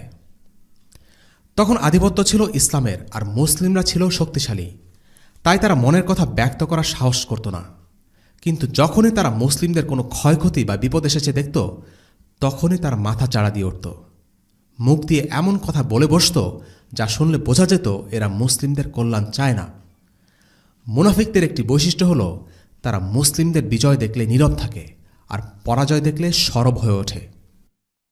এই মুনাফিকরা তখন মুসলিমদের বিরুদ্ধে গোপনে ষড়যন্ত্র করতে শুরু করে। সকল শত্রুদের মধ্যে তারাই ছিল সবচেয়ে বেশি বিপজ্জনক, কেননা তারা মুসলিমদের সাথে থাকত এবং তাদের কাছে সব খবরাখবর থাকত। তারা এই তথ্যগুলো চুরি করে বহিঃশত্রুদের কাছে পাচার করে দিত। এদেরকে শায়েস্তা করাও সহজ ছিল না, কারণ তারা তাদের কুফরি প্রকাশ করত না। আল্লাহ তাআলা জানিয়ে দেবার আগ পর্যন্ত রাসূলুল্লাহ সাল্লাল্লাহু আলাইহি ওয়াসাল্লামও এই ব্যাপারে কিছু জানতেন না। আজকের পর থেকে আমাদের এই সিরিজে নিয়মিতভাবে এই দলটির কথা প্রসঙ্গক্রমে আসতে থাকবে। অন্যদিকে কুরাইশরা বদরে পরাজিত হয়ে একটা বড়সড় ধাক্কা খায়। তাদের প্রথম সারির নেতারা এই যুদ্ধে মারা পড়ে, তাদের বড় বড় নেতারা বন্দী হয়, তাদের মুক্তিপণ দিয়ে মুসলিমদের কাছ থেকে ছাড়িয়ে আনতে হয়। প্রত্যেক পরিবারে শোকের ছায়া নেমে আসে, কারণ হয়তো কারো বাবা মারা গেছে, হয়তো কারো ভাই বন্দী হয়েছে। সব মিলিয়ে বদর ছিল তাদের জন্য একটা সাইকোলজিক্যাল ডিজাস্টার। তবে এই বিপর্যয়ে তারা একেবারে ভেস্তে যায়নি, কারণ এই পরাজয়ের হাত ধরেই তারা প্রতিশোধের জন্য মরিয়া হয়ে ওঠে, আর এই পরাজয় থেকে উহুদের যুদ্ধের সূত্রপাত। আরেকটি বিষয় হচ্ছে, এই পরাজয়ের কারণে অনেক কুরাইশ নেতা কিছুটা নড়ে চড়ে বসে। তাদের কেউ কেউ বুঝতে পারে দিন ইসলাম হচ্ছে সত্য দিন, আর এই পরাজয়ে তাদের অনেকের মনে দাগ কাটে। কয়েক বছর পরেই এই বিষয়টি স্পষ্ট হয়ে ওঠে, যখন হুদাইবিয়ার সন্ধির পর অনুকূল পরিবেশ পেয়ে কিছু কুরাইশ নেতা ইসলাম গ্রহণ করে। অন্যদিকে ইহুদিদের অবস্থা আগের থেকে শোচনীয় হয়। মুসলিমরা এখন মদিনাতে কেবল নয়, বরং মদিনার বাইরেও ক্ষমতা বিস্তার করতে শুরু করেছে। এই বিষয়টা ছিল ইহুদিদের জন্য ভীতিকর, কারণ তারা মদিনায় তাদের ক্ষমতা আস্তে আস্তে খর্ব হয়ে আসছিল। কিন্তু এরপরও ইহুদিরা হাল ছাড়েনি। যখন তারা দেখল তারা নিজেরা মুসলিমদের সাথে পেরে উঠবে না, তখন তারা বেশ কিছু পদক্ষেপ গ্রহণ করল। যেমন মুসলিমদের দুর্বল করে দেবার জন্য তাদের মধ্যে জাতীয়তাবাদী বিভেদ উস্কে দিতে চাইল। তারা বহিঃশত্রুদের সাথে যোগাযোগ করা শুরু করল, রাসূলুল্লাহ সাল্লাল্লাহু আলাইহি ওয়াসাল্লামকে গুপ্ত হত্যা করার চেষ্টা করল। পরবর্তী পর্বে ইনশাআল্লাহ এই বিষয় নিয়ে আলোচনা হবে। বদরের ইমিডিয়েট রিয়াকশন হিসেবে কুরাইশরা রাসূলুল্লাহ সাল্লাল্লাহু আলাইহি ওয়াসাল্লামকে হত্যা করার চেষ্টা চালায়। উমাইর ইবনে ওয়াহাব ছিল কুরাইশদের মধ্যে অন্যতম নিকৃষ্ট লোক। একদিন সে সাফওয়ান ইবনে উমাইয়ার সাথে কাবার পাশে বসেছিল এবং বলছিল, যদি আমার এত ঋণ না থাকত, যদি বাচ্চা কাচ্চাদের দেখাশোনা করা না হতো, তাহলে আমি নিজেই মুহাম্মাদকে গুপ্ত হত্যা করতাম। সাফওয়ান এই কথার সুযোগ নিয়ে বলল, তুমি চিন্তা করো না, আমি আছি। যদি তোমার কিছু হয়, আমি তোমার ঋণ পরিশোধ করে দেব, আর তোমার বাচ্চাদেরও দেখাশোনা করব। উমাইর ইবনে ওয়াহাব সাফওয়ানের সাথে পরামর্শ করে ঠিক করল যে সে রাসূলুল্লাহ সাল্লাল্লাহু আলাইহি ওয়াসাল্লামকে হত্যা করতে মদিনা যাবে। উমাইর তার তরবারি বিষের মধ্যে ভালো করে চুবিয়ে বিষ মাখিয়ে নিল, তারপর সেটি নিয়ে মদিনায় গেল। মদিনার রাস্তায় সে হাঁটছে। পথের মধ্যে পড়ল একটি ছোটখাটো সমাবেশ। সেখানে ওমর ইবনুল খাত্তাব রাদিয়াল্লাহু আনহু কিছু লোকের সাথে বদর যুদ্ধ নিয়ে গল্প করছিলেন। মুসলিমদের মাঝে তখনও বদরের রেশ কাটেনি, সবার মুখে বদর নিয়ে কথা। যারা বদরে অংশ নেয়নি তারা আগ্রহ ভরে ওমরের মুখে বদরের কথা শুনছে। উমাইর ইবনে ওয়াহাবকে দেখে ওমর বলে উঠলেন, আল্লাহর দুশমন উমাইর ইবনে ওয়াহাব, এই কুকুরটা ভালো কোনো উদ্দেশ্যে এখানে আসেনি। ওমরের ফিরাসা ছিল, তিনি মানুষের চেহারা দেখেই তার ব্যাপারে অনেক কিছু ঠিক ঠিক ধারণা করতে পারতেন। উমাইরকে দেখামাত্র তিনি সেখান থেকে উঠে গিয়ে তাকে খপ করে ধরে ফেললেন, আর তার তরবারি বের করে তার গলায় ছেঁকালেন। তারপর তাকে রাসূলুল্লাহ সাল্লাল্লাহু আলাইহি ওয়াসাল্লামের কাছে নিয়ে গেলেন আর বললেন, ইয়া আল্লাহ রসুল, আল্লাহর এই শত্রু কোনো ভালো উদ্দেশ্যে এখানে আসেনি। রাসূলুল্লাহ সাল্লাল্লাহু আলাইহি ওয়াসাল্লাম বললেন, ওমর, তাকে ছেড়ে দাও, আমি দেখছি বিষয়টা। ওমর রাদিয়াল্লাহু আনহু তাকে ছেড়ে দিলেন, কিন্তু অন্যান্য সাহাবাদের বলে দিলেন তারা যেন উমাইর ইবনে ওয়াহাবকে চোখে চোখে রাখে এবং রাসূলুল্লাহকে পাহারা দিয়ে রাখে। উমাইর ইবনে ওয়াহাব রাসূলুল্লাহকে সম্ভাষণ জানালো, শুভ সকাল। রাসূলুল্লাহ সাল্লাল্লাহু আলাইহি ওয়াসাল্লাম বললেন, আল্লাহ আমাদের এই কথার পরিবর্তে একটি উত্তম সম্ভাষণ শিখিয়েছেন, আসসালামু আলাইকুম ওয়া রাহমাতুল্লাহ। উমাইর ইবনে ওয়াহাব বলল, খুব বেশি দিন হয়নি আপনি এই সম্ভাষণ ব্যবহার করছেন। রাসূলুল্লাহ সাল্লাল্লাহু আলাইহি ওয়াসাল্লাম এই নিয়ে কথা বাড়ালেন না, তিনি আসল কথায় চলে গেলেন। তুমি কেন এসেছো বলো তো? সে বলল, আমি এসেছি আমার ছেলেকে ছাড়িয়ে নিতে। তার ছেলের নাম ওয়াহাব। সে বদরে যুদ্ধবন্দী হয়েছিল সত্যি, কিন্তু এটা ছিল তার মদিনায় ঢোকার অজুহাত মাত্র। রাসূলুল্লাহ সাল্লাল্লাহু আলাইহি ওয়াসাল্লাম বললেন, সত্যি করে বলো তুমি কেন এসেছ? উমাইর জোর দিয়ে বলল সে তার ছেলেকে মুক্ত করতেই এসেছে। রাসূলুল্লাহ সাল্লাল্লাহু আলাইহি ওয়াসাল্লাম বললেন, আচ্ছা, তাহলে তুমি তরবারি কেন বহন করছো? উমাইর জবাব দিল, ধ্বংস হোক এই তরবারি, এই তরবারি আমাদের জন্য ভালো কিছু বয়ে আনেনি। রাসূলুল্লাহ সাল্লাল্লাহু আলাইহি ওয়াসাল্লাম তাকে বললেন, না, তুমি মিথ্যা বলছ, তুমি এসেছ আমাকে হত্যা করতে। তুমি কাবার পাশে বসে সাফওয়ানের সাথে পরামর্শ করেছ। তুমি তাকে বলেছ যে যদি তুমি দেনায় জর্জরিত না হতে, তোমার বাচ্চা কাচ্চাকে দেখাশোনা করতে না হতো, তাহলে তুমি আমাকে হত্যা করতে। এরপর সাফওয়ান তোমাকে বলেছে যদি তোমার কিছু হয় তখন আমি তোমার দেনা পরিশোধ করে দেব, আর আমি তোমার বাচ্চাদেরকে দেখাশোনা করব। এরপর তুমি সাফওয়ানের সাথে এই মর্মে রাজি হয়েছ যে তুমি এই ব্যাপারটি গোপন রাখবে এবং তুমি কাউকে এই কথা জানাবে না। উমায়ের অবাক হয়ে গেল। সে বলল, আমি সাক্ষ্য দিচ্ছি আপনি আল্লাহ রসুল, আর কেউ আমার ও সাফওয়ানের এই কথোপকথন আড়ি পেতে শুনেনি। নিশ্চয়ই আল্লাহ আপনাকে এই কথোপকথনের কথা জানিয়ে দিয়েছেন। রসুল্লাহ বললেন, তোমাদের এই ভাইকে তোমরা সাহায্য করো, তাকে কোরআন শিক্ষা দাও এবং তার ছেলেকে মুক্ত করে দাও। এভাবে উমাইর বিন ওয়াহাব মুসলিম হয়ে মক্কায় ফিরে গেলেন। ওদিকে সাফওয়ান মক্কার লোকদের আশ্বস্ত করেছিলেন, শীঘ্রই তোমরা এমন খবর শুনবে যা তোমাদেরকে বদরের দুঃখ ভুলিয়ে দেবে। কিন্তু সাফওয়ানের আশায় গুড়েবালি ঢেলে দিয়ে উমাইর বিন ওয়াহাব মক্কায় ফিরে এসে ইসলামের ঘোষণা দিলেন। সাফওয়ান প্রচণ্ড রেগে গেল। সে পণ করল আর কখনও উমাইরের সাথে কথা বলবে না। উমাইরের দীর্ঘদিনের বন্ধু সাফওয়ান শুধুমাত্র দ্বীন ইসলামের কারণে উমাইরের শত্রু হয়ে গেল। এই ঘটনা থেকে কয়েকটি বিষয় লক্ষণীয়। 1 নম্বর, যুদ্ধ মানেই কেবল ময়দানের যুদ্ধ নয়, গুপ্ত হত্যা করাও এক ধরনের যুদ্ধ। কাফিররা ইসলামের দাওয়ার বিরোধিতা করে কিংবা ময়দানে মুসলিম মুজাহিদ সেনাদের হত্যা করেই ক্ষান্ত হয় না, বরং তারা গুপ্ত হত্যার মাধ্যমে গুরুত্বপূর্ণ ইসলামী ব্যক্তিত্বদের হত্যা করে দুনিয়া থেকে সরিয়ে দিয়ে ইসলামের অগ্রযাত্রা রুখে দিতে চায়। ইসলামের ইতিহাসে এরকম ঘটনা অসংখ্য। এই ঘটনায় সাফওয়ান ইবনে উমাইয়া তাই করেছে। সে উমাইর ইবনে ওয়াহাবের আর্থিক দুর্বলতার সুযোগ নিয়ে তাকে দিয়ে গুপ্ত হত্যার কাজটি সেরে নিতে চেয়েছে।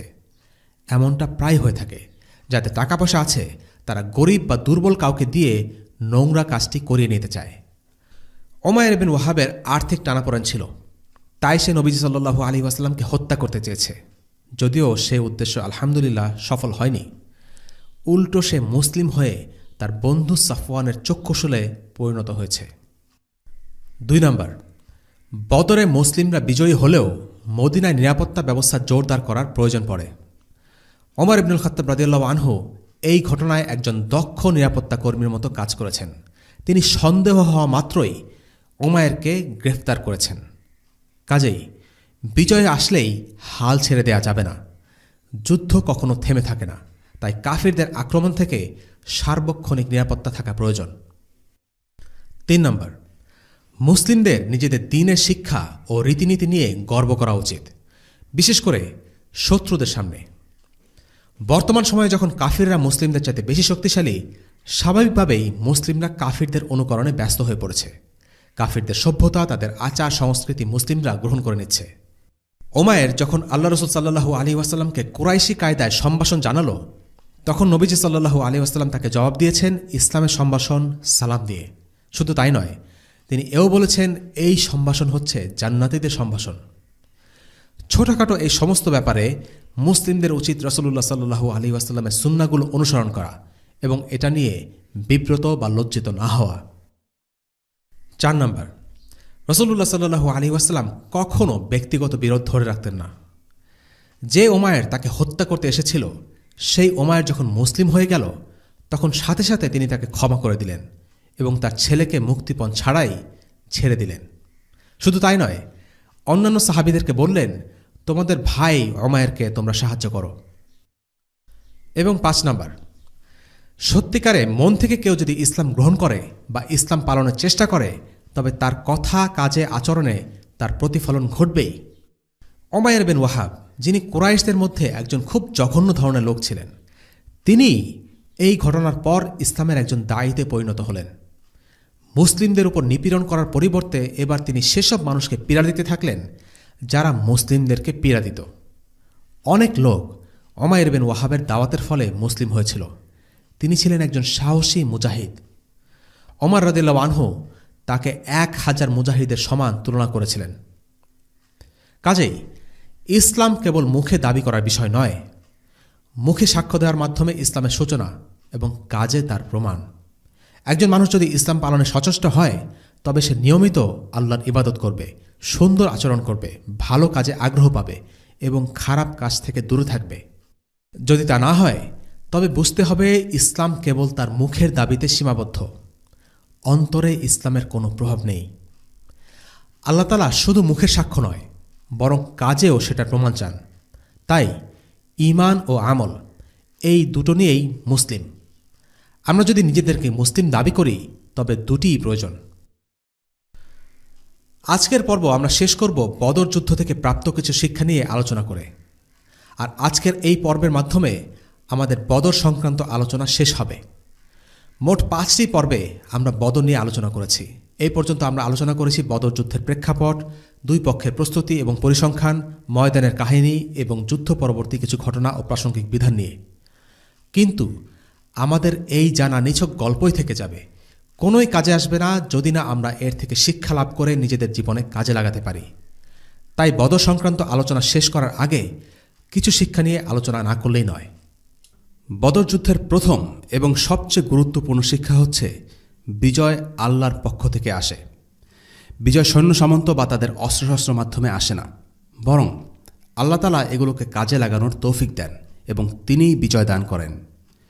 দুনিয়াবি পরিসংখ্যান আর তত্ত্ব উপাত্তই যদি একমাত্র সত্য আর বাস্তবতা হতো তবে বদরের যুদ্ধে মুসলিমদের জয়ী হবার কোনো কারণ ছিল না, কুরাইশদের হেরে যাবার কোনো কারণ ছিল না।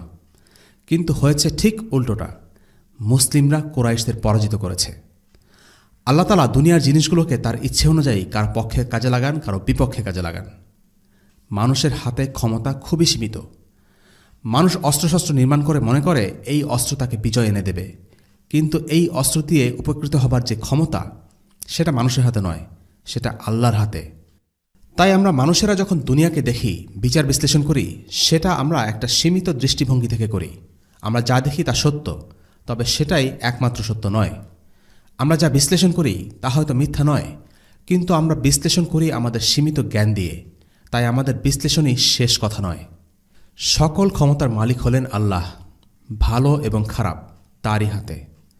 আমাদের হাতে কিছু সামান্য উপকরণ আছে মাত্র, কিন্তু এই উপকরণগুলো আমাদের জয়ী বা পরাজয়ী করে না। এই উপকরণগুলো স্রেফ উপকরণ। আল্লাহ তাআলাই নির্ধারণ করেন এই উপকরণগুলো দিয়ে আমরা উপকৃত হব নাকি ক্ষতির শিকার হব, নাকি সেগুলো আদৌ কোনো কাজে আসবে কিনা। তাই বদরের প্রথম শিক্ষা হচ্ছে বিজয় আল্লাহর পক্ষ থেকে আসে। বিজয়ের পর সাধারণত সৈন্যরা তাদের প্রশিক্ষণ, দক্ষতা, সাহসিকতা নিয়ে গর্ব করে, কৃতিত্ব জাহির করার চেষ্টা করে। কিন্তু আল্লাহ আজ্জা ওয়াজাল কখনোই বদরে মুসলিমদের বিজয়ের জন্য তাদের প্রশংসা করেননি। আল্লাহ তাআলা কোরআনে বলেন, وما جعله الله إلا بشرى لكم ولتطمئن قلوبكم به وما النصر إلا من عند الله العزيز الحكيم। আর আল্লাহ এই সাহায্য এজন্যই করেছেন যেন তোমাদের জন্য সুসংবাদ হয় এবং তোমাদের অন্তরে শান্তি আসে। আর সাহায্য শুধু আল্লাহর পক্ষ হতেই হয়ে থাকে, যিনি পরাক্রান্ত, বিজ্ঞানময়। সূরা আলে ইমরান আয়াত 126। অন্য এক আয়াতে আল্লাহ তাআলা বলেন, فلم تقتلوهم ولكن الله قتلهم وما رميت إذ رميت ولكن الله رمى وليبلي المؤمنين منه بلاء حسنا إن الله سميع عليم। তোমরা তাদেরকে হত্যা করনি, বরং আল্লাহই তাদের হত্যা করেছেন। তুমি যখন নিক্ষেপ করেছিলে তা তো তুমি নিক্ষেপ করনি, বরং আল্লাহই নিক্ষেপ করেছিলেন, যাতে তিনি মুমিনদেরকে এক সুন্দরতম পরীক্ষায় সফলতার সঙ্গে উত্তীর্ণ করতে পারেন। আল্লাহ হলেন সর্বশ্রোতা, সর্বজ্ঞ। সূরা আনফাল আয়াত 17। সুতরাং কৃতিত্ব কেবল আল্লাহরই প্রাপ্য। আল্লাহ তাআলা মুসলিমদের জন্য কঠিন কাজকে সহজ করে দেন। নিজেদের যোগ্যতায় মুসলিমরা বদরে বিজয়ী হয়নি, বরং আল্লাহ তাআলা তাদেরকে বিজয়ী করেছেন। জীবনের যে কোনো অর্জন, হোক তা ব্যবসা বাণিজ্য, শিক্ষা দীক্ষা কিংবা দায়ী হিসেবে সফলতা, শুধুমাত্র আল্লাহ তৌফিক দেন বলেই সম্ভব হয়। আল্লাহ তাআলা আরও বলেন, واذكروا إذ أنتم قليل مستضعفون في الأرض تخافون أن يتخطفكم الناس فآواكم وأيدكم بنصره ورزقكم من الطيبات لعلكم تشكرون স্মরণ করো যখন তোমরা সংখ্যায় ছিলে কম, এই জমিনে তোমাদের মনে করা হতো তোমরা অত্যন্ত দুর্বল। তোমরা সর্বদাই এই ভয় থাকতে যে কখন মানুষরা তোমাদের উপর চড়াও হবে। অতঃপর তিনি তোমাদেরকে আশ্রয় দিয়েছেন, নিজ সাহায্য দ্বারা তোমাদেরকে শক্তিশালী করেছেন এবং তোমাদেরকে পবিত্র রিজক দান করেছেন, যাতে তোমরা শুকরিয়া আদায় করো। সূরা আনফাল আয়াত ২৬। এই আয়াতে আল্লাহ তাআলা মুসলিমদেরকে তাদের পূর্বের অবস্থান মনে করিয়ে দিচ্ছেন যে তারা ছিল সংখ্যায় কম, নিপীড়িত এবং ভীতসন্ত্রস্ত। কিন্তু আল্লাহ তাদের আশ্রয় দিয়েছেন, সাহায্য করেছেন এবং সবকিছুর যোগান দিয়েছেন।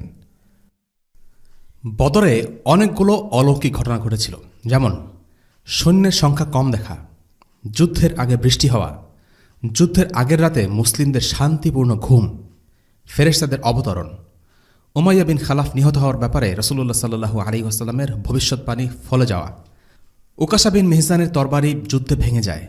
পরে রাসূলুল্লাহ সাল্লাল্লাহু আলাইহি ওয়াসাল্লাম একটি কাঠের গড়িকে সত্যিকারের তরবারিতে পরিণত করেন। কাফির নেতৃবৃন্দের মৃত্যু, যুদ্ধের আগে রাসূলুল্লাহ সাল্লাল্লাহু আলাইহি ওয়াসাল্লাম বলে রেখেছিলেন এই জায়গায় অমুক মারা যাবে, ওই জায়গায় তমুক মারা যাবে। তিনি যেসব জায়গায় যাদের মৃত্যু বলে দিয়েছিলেন, ঠিক সে জায়গায় তাদের মৃত্যু হয়। কাতাদা ইবনে নুমান যুদ্ধে আঘাতপ্রাপ্ত হন, তার একটি চোখ কোটর থেকে বের হয়ে ঝুলতে থাকে।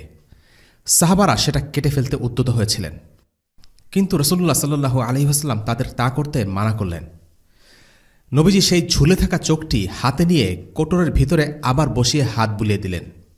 কাতাদা বলেন, ওই ঘটনার পর থেকে সেই চোখে আমি অন্য চোখ থেকেও ভালো দেখতে পেতাম। আল আব্বাসের অর্থ সম্পদ কোথায় আছে সেই ব্যাপারে রাসূলুল্লাহ সাল্লাল্লাহু আলাইহি ওয়াসাল্লাম ওয়াহী মারফত জেনে যাওয়া এবং উমাইর বিন ওয়াহাবের গুপ্ত হত্যার পরিকল্পনা প্রকাশ হয়ে যাওয়া। বদরের যুদ্ধের এই ঘটনাগুলো ঘটেছিল আল্লাহর ইচ্ছায়। প্রতিটি ঘটনাই অলৌকিক। কোরআন ছাড়াও রাসূলুল্লাহ সাল্লাল্লাহু আলাইহি ওয়াসাল্লামের জীবনে অনেক মুজিজা ছিল, সেগুলো বেশিরভাগই ঘটেছিল জিহাদের সময়ে। আল্লাহ তাআলার বেশিরভাগ আউলিয়ার কারামত ঘটে জিহাদের সময়ে। বদরের দ্বিতীয় শিক্ষা হল আল ওয়ালা ওয়াল বারা। এই শিক্ষাটি মুসলিমরা আজ ভুলতে বসেছে। আল ওয়ালা ওয়াল বারা মানে কি? এর অর্থ হচ্ছে কারা মুসলিমদের আপন এবং কারা মুসলিমদের পর। একজন মুসলিমের ওয়ালা অর্থাৎ বিশ্বস্ততা হবে ঈমানদারদের প্রতি, আর যারা ঈমান আনেনি তারা মুসলিমদের কখনো আপন হতে পারে না। বদরের যুদ্ধে সৈনিকরা ঈমানকে নিজেদের পরিবার থেকে প্রাধান্য দিয়েছিলেন। নিজ পরিবারের কাফির সদস্যদের থেকে আল্লাহ ও তার রাসূল এবং মুমিন ভাইদেরকে বেশি আপন করে নিয়েছিলেন। তারা আল্লাহ ও রাসূলের প্রতি নিজেদের বিশ্বস্ততা প্রমাণ করেছিলেন এবং কুফরের সাথে সম্পর্ক ছেদ করেছিলেন। ওয়ালা এবং বারা কেমন হতে পারে তার একটি বাস্তব দৃষ্টান্ত স্থাপন করেছেন আস-সিদ্দিক আবু বকর রাদিয়াল্লাহু আনহু। বদর যুদ্ধে আবু বকর ছিলেন মুসলিমদের পক্ষে, অন্যদিকে তার ছেলে আব্দুর রহমান ছিলেন কুফফারদের পক্ষে। এই ঘটনার কিছুদিন পরের কথা। আব্দুর রহমান তার বাবাকে বললেন, বাবা, আমি আপনাকে বদরের দিন ময়দানে দেখেছিলাম, কিন্তু আমি আপনাকে এড়িয়ে গেছি, কারণ আমি আপনাকে আক্রমণ করতে চাইনি। আবু বকর বললেন, সেদিন আমি তোমাকে দেখিনি, যদি দেখতাম আমি তোমার পিছু নিতাম এবং তোমাকে হত্যা করতাম। আবু বকর রাদিয়াল্লাহু আনহু নিজ ছেলের সাথে যুদ্ধ করতে দ্বিধাবোধ করেননি, কিন্তু ঈমানের মূল্য রক্তের সম্পর্ক থেকেও দামি, তাই তিনি নিজের ছেলেকে আল্লাহর জন্য হত্যা করতে চেয়েছিলেন। ওয়ালা এবং বারার আরও একটি চমৎকার উদাহরণ শিখি মুসআব ইবনে উমাইর রাদিয়াল্লাহু আনহুর কাছ থেকে। তার ভাই বদর যুদ্ধে মুশরিকদের পক্ষে যুদ্ধ করেছিল এবং যুদ্ধবন্দী হয়েছিল। যখন তাকে বেঁধে রাখা হয় তখন মুসআব বললেন, তার হাত ভালো করে বাঁধো, দড়ির বাঁধন শক্ত করো, তার মা বেশ ধনী, তিনি তার ছেলের মুক্তির জন্য মুক্তিপণ দেবেন। বন্দী ভাই আবু আজিজের পাশ দিয়ে হেঁটে যাওয়ার সময় মুসআব আনসারদেরকে এই কথাগুলো বললেন। আবু আজিজ অবাক হয়ে গেল এই ভেবে যে কিভাবে একজন মানুষ তার ভাইকে শক্ত করে বাঁধা আর মুক্তিপণ চাওয়ার কথা বলতে পারে। আবু আজিজ বলল, ভাই, তুমি আমার সাথে এমন আচরণ করলে? মুসআব বললেন, ভাই হিসেবে সে তোমার থেকে আমার কাছে বেশি আপন। তিনি ইঙ্গিত করলেন সেই আনসারদের দিকে যে আবু আজিজকে ধরে রেখেছে। এরাই হলো আমার সত্যিকারের ভাই, তুমি নও। ইসলামের কারণে আজকে এরা আমার ভাই। যদিও তুমি আমার রক্তের ভাই, কিন্তু তোমার কুফরই আমাদের মাঝে ব্যবধান সৃষ্টি করেছে। এই ঘটনা আমাদেরকে পরিষ্কারভাবে দেখিয়ে দেয় ঈমানের মূল্য রক্ত সম্পর্ক থেকে অনেক দামি। মুসআব তার ভাইকে উদ্দেশ্য করে ওভাবে রূঢ়ভাবে কথা না বললেও পারতেন, তবুও তিনি বলেছেন, ইচ্ছে করেই বলেছেন।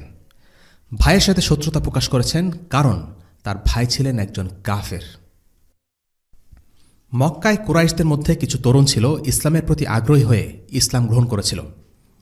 এদের মধ্যে আবার কেউ কেউ কুরাইশদের বিখ্যাত পরিবারের সন্তান। আল্লাহ তাআলা তাদের প্রকৃত উদ্দেশ্য সম্পর্কে ভালো জানতেন। সাধারণত তরুণরা একটু অন্যরকম হতে পছন্দ করে। প্রায় তারা প্রচলিত প্রথা বা ট্রেন্ডের বিরুদ্ধে যেতে চায়। এটাকে অনেকে স্মার্টনেস মনে করে। কুরাইশদের মাঝেও এমন কিছু ছেলেপেলে ছিল যারা ইসলাম গ্রহণ করেছিল ঝোঁকের বশে, সম্ভবত ট্রেন্ডের বিপরীতে গিয়ে নিজেকে আলাদা কিছু দেখানোর মনোভাব থেকে তারা মুসলিম হয়।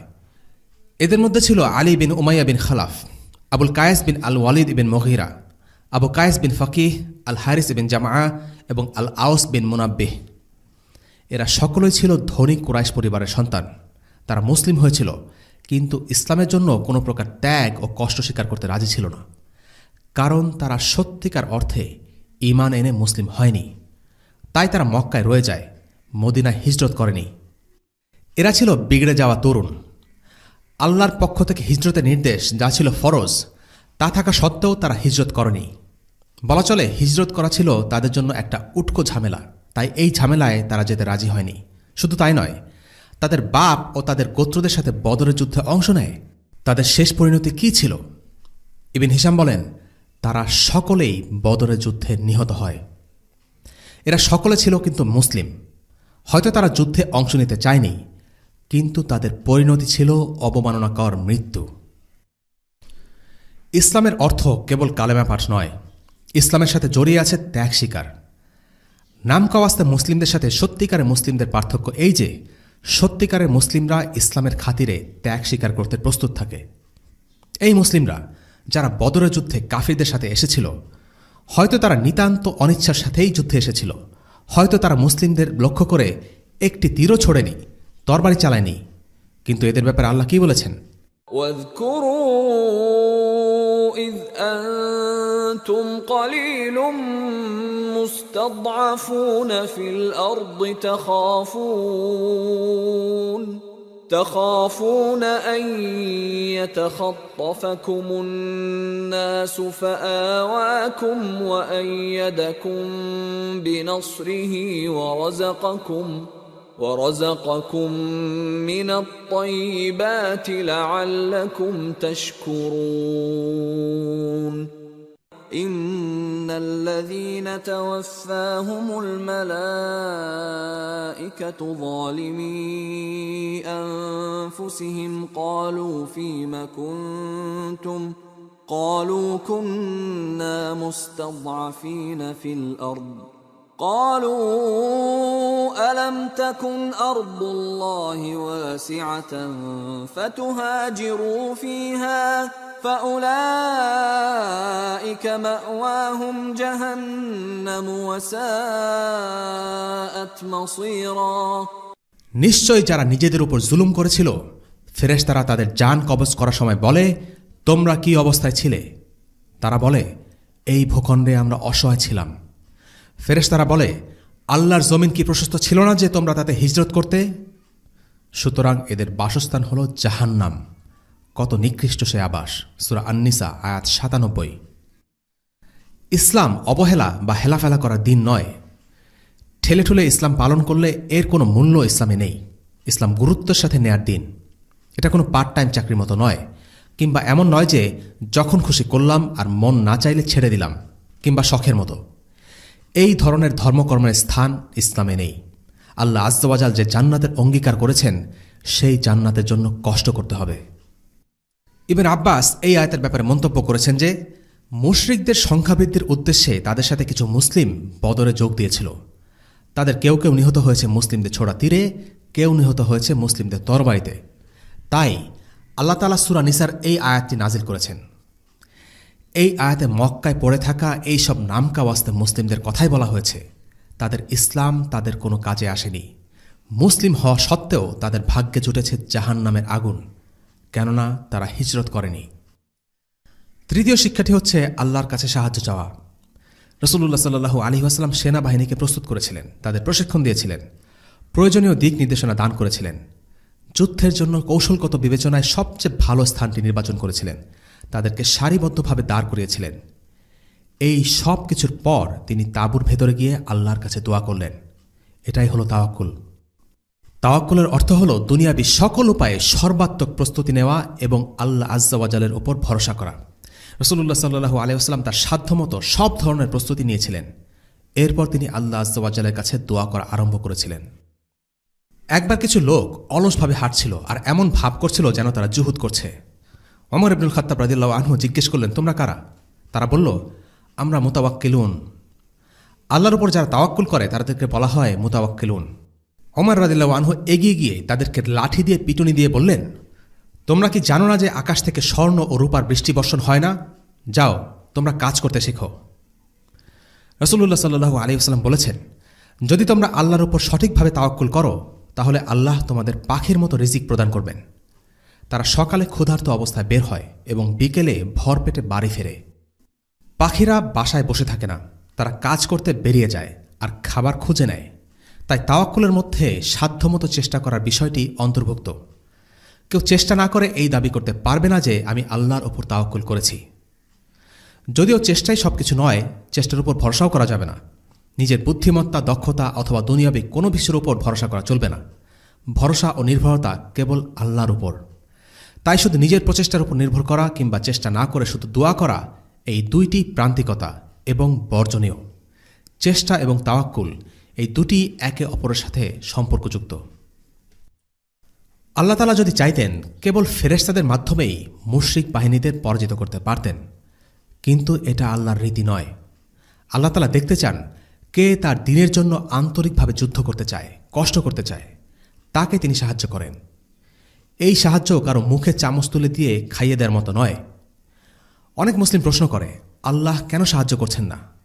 এর উত্তর হচ্ছে বান্দার পক্ষ থেকে যথাযথ প্রচেষ্টার অভাব। একজন ঈমানদার যখন তার সাধ্যমতো চেষ্টা করে তখন আল্লাহ তাআলা তাকে সাহায্য করেন।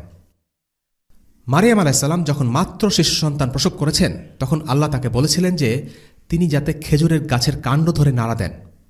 একজন প্রসূতি মা সন্তান প্রসবের পর প্রচণ্ড দুর্বল থাকে, তার জন্য খেজুর গাছের কাণ্ড ধরে ঝাঁকি দেওয়া রীতিমতো অসম্ভব। এরপরেও আল্লাহ তাআলা মারিয়ামকে তাই করতে বলেছেন, কারণ আল্লাহ তাআলা চান বান্দার মধ্যে যতটুকু সম্ভব ততটুকু করুক। আল্লাহ চাইলে মারিয়ামকে এমনি খেজুর দিতে পারতেন, কিন্তু না, তিনি চেয়েছেন মারিয়াম তার সাধ্যে যা আছে তা করুক, আর এরপর তিনি তাকে খাবার দিয়েছেন। আল্লাহ যদি এমনিতেই সাহায্য করতেন তবে তার বান্দারা দুর্বল, অপ্রস্তুত ও অলস হয়ে পড়ে থাকত, কিন্তু আল্লাহ তা চান না। আর তাই বান্দা যখন প্রথম পদক্ষেপ নেয় আল্লাহ তাকে সাহায্য করেন। চতুর্থ শিক্ষাটি হচ্ছে সত্য নিজে নিজেকে প্রতিষ্ঠিত করতে পারে না, বরং সত্যকে প্রতিষ্ঠিত করতে হয়। আমরা জানি বদরের দিন হচ্ছে আল ফুরকানের দিন, যেদিন সত্য আর মিথ্যাকে পরিষ্কারভাবে আলাদা করে দিয়েছেন আল্লাহ তাআলা। বদরের যুদ্ধ হয়েছিল এমন একটা সময়ে যখন গোটা পৃথিবী ছিল জাহিলিয়াতের অন্ধকারে নিমজ্জিত। মানুষ মূর্তি পূজা করত, আল্লাহর সাথে অন্য উপাস্যে শিরক করত, স্বৈরাচারীরা তাদের খেয়াল খুশি মতো মানুষকে শাসন করত। এমনই এক সময়ে আল্লাহ তাআলা তাওহীদকে শিরকের বিরুদ্ধে বিজয়ী করেছেন, ইসলামকে জাহিলিয়াতের বিরুদ্ধে শক্তিশালী করেছেন। এই যুদ্ধ নিছক ক্ষমতার যুদ্ধ ছিল না, বরং এই যুদ্ধ ছিল সত্যের দল আর মিথ্যার দলের বিরুদ্ধে যুদ্ধ। আমরা মুসলিমরা এটা ভেবে প্রায়ই আত্মতুষ্টি ঠেকুর তুলি যে ইসলাম হল সত্য ধর্ম আর সঠিক ধর্মবিশ্বাসে বিশ্বাসী, তাই আমাদের কোনো চিন্তা নেই। কোনো সন্দেহ নেই যে ইসলাম হচ্ছে সত্য ধর্ম, কিন্তু বিষয়টা এখানে শেষ নয়। তাত্ত্বিকভাবে ইসলাম সত্য হলেও দুনিয়ার বুকে কি আজকে ইসলাম বিজয়ী? দুনিয়ার বুকে কি আল্লাহর দ্বীনের সার্বভৌমত্ব আছে নাকি মানুষের বানানো আইনের? কোনো সন্দেহ নেই মুসলিমরা সঠিক আকীদা বিশ্বাসের অনুসারী হওয়া সত্ত্বেও আজকে পরাজিত, কারণ সত্যকে বিজয়ী করার জন্য তাদের পক্ষ থেকে যথেষ্ট পরিশ্রম নেই। আল্লাহ তাআলা বদরের যুদ্ধ প্রসঙ্গে বলেছেন, তিনি এই যুদ্ধ চেয়েছেন কারণ তিনি চান সত্যকে সত্য হিসেবে প্রতিষ্ঠিত করতে আর মিথ্যাকে চিহ্নিত করতে। কাজেই দ্বীন ইসলাম সত্য হওয়া আর সত্য হিসেবে বিজয়ী হওয়া দুটো এক নয়। মুসলিমদের শুধু দ্বীনের সত্যতা তাত্ত্বিক প্রমাণ নিয়ে সন্তুষ্ট থাকলে হবে না, এই সত্যকে বাস্তব রূপ দিতে হবে। পঞ্চম শিক্ষা, ইসলামে স্বজনপ্রীতি নেই। বদরের যুদ্ধে রাসূলুল্লাহ সাল্লাল্লাহু আলাইহি ওয়াসাল্লামের চাচা আল আব্বাস বন্দী হয়েছিলেন, কারণ তিনি মুশরিক বাহিনীর সাথে যুদ্ধ করতে এসেছিলেন এবং এই কারণে তার কাছ থেকে মুক্তিপণ চাওয়া হয়, যা একটু আগেই আমরা আলোচনা করেছি। কিন্তু আনসাররা আল আব্বাসের কাছ থেকে মুক্তিপণ চাইতে অস্বস্তি বোধ করেছিলেন।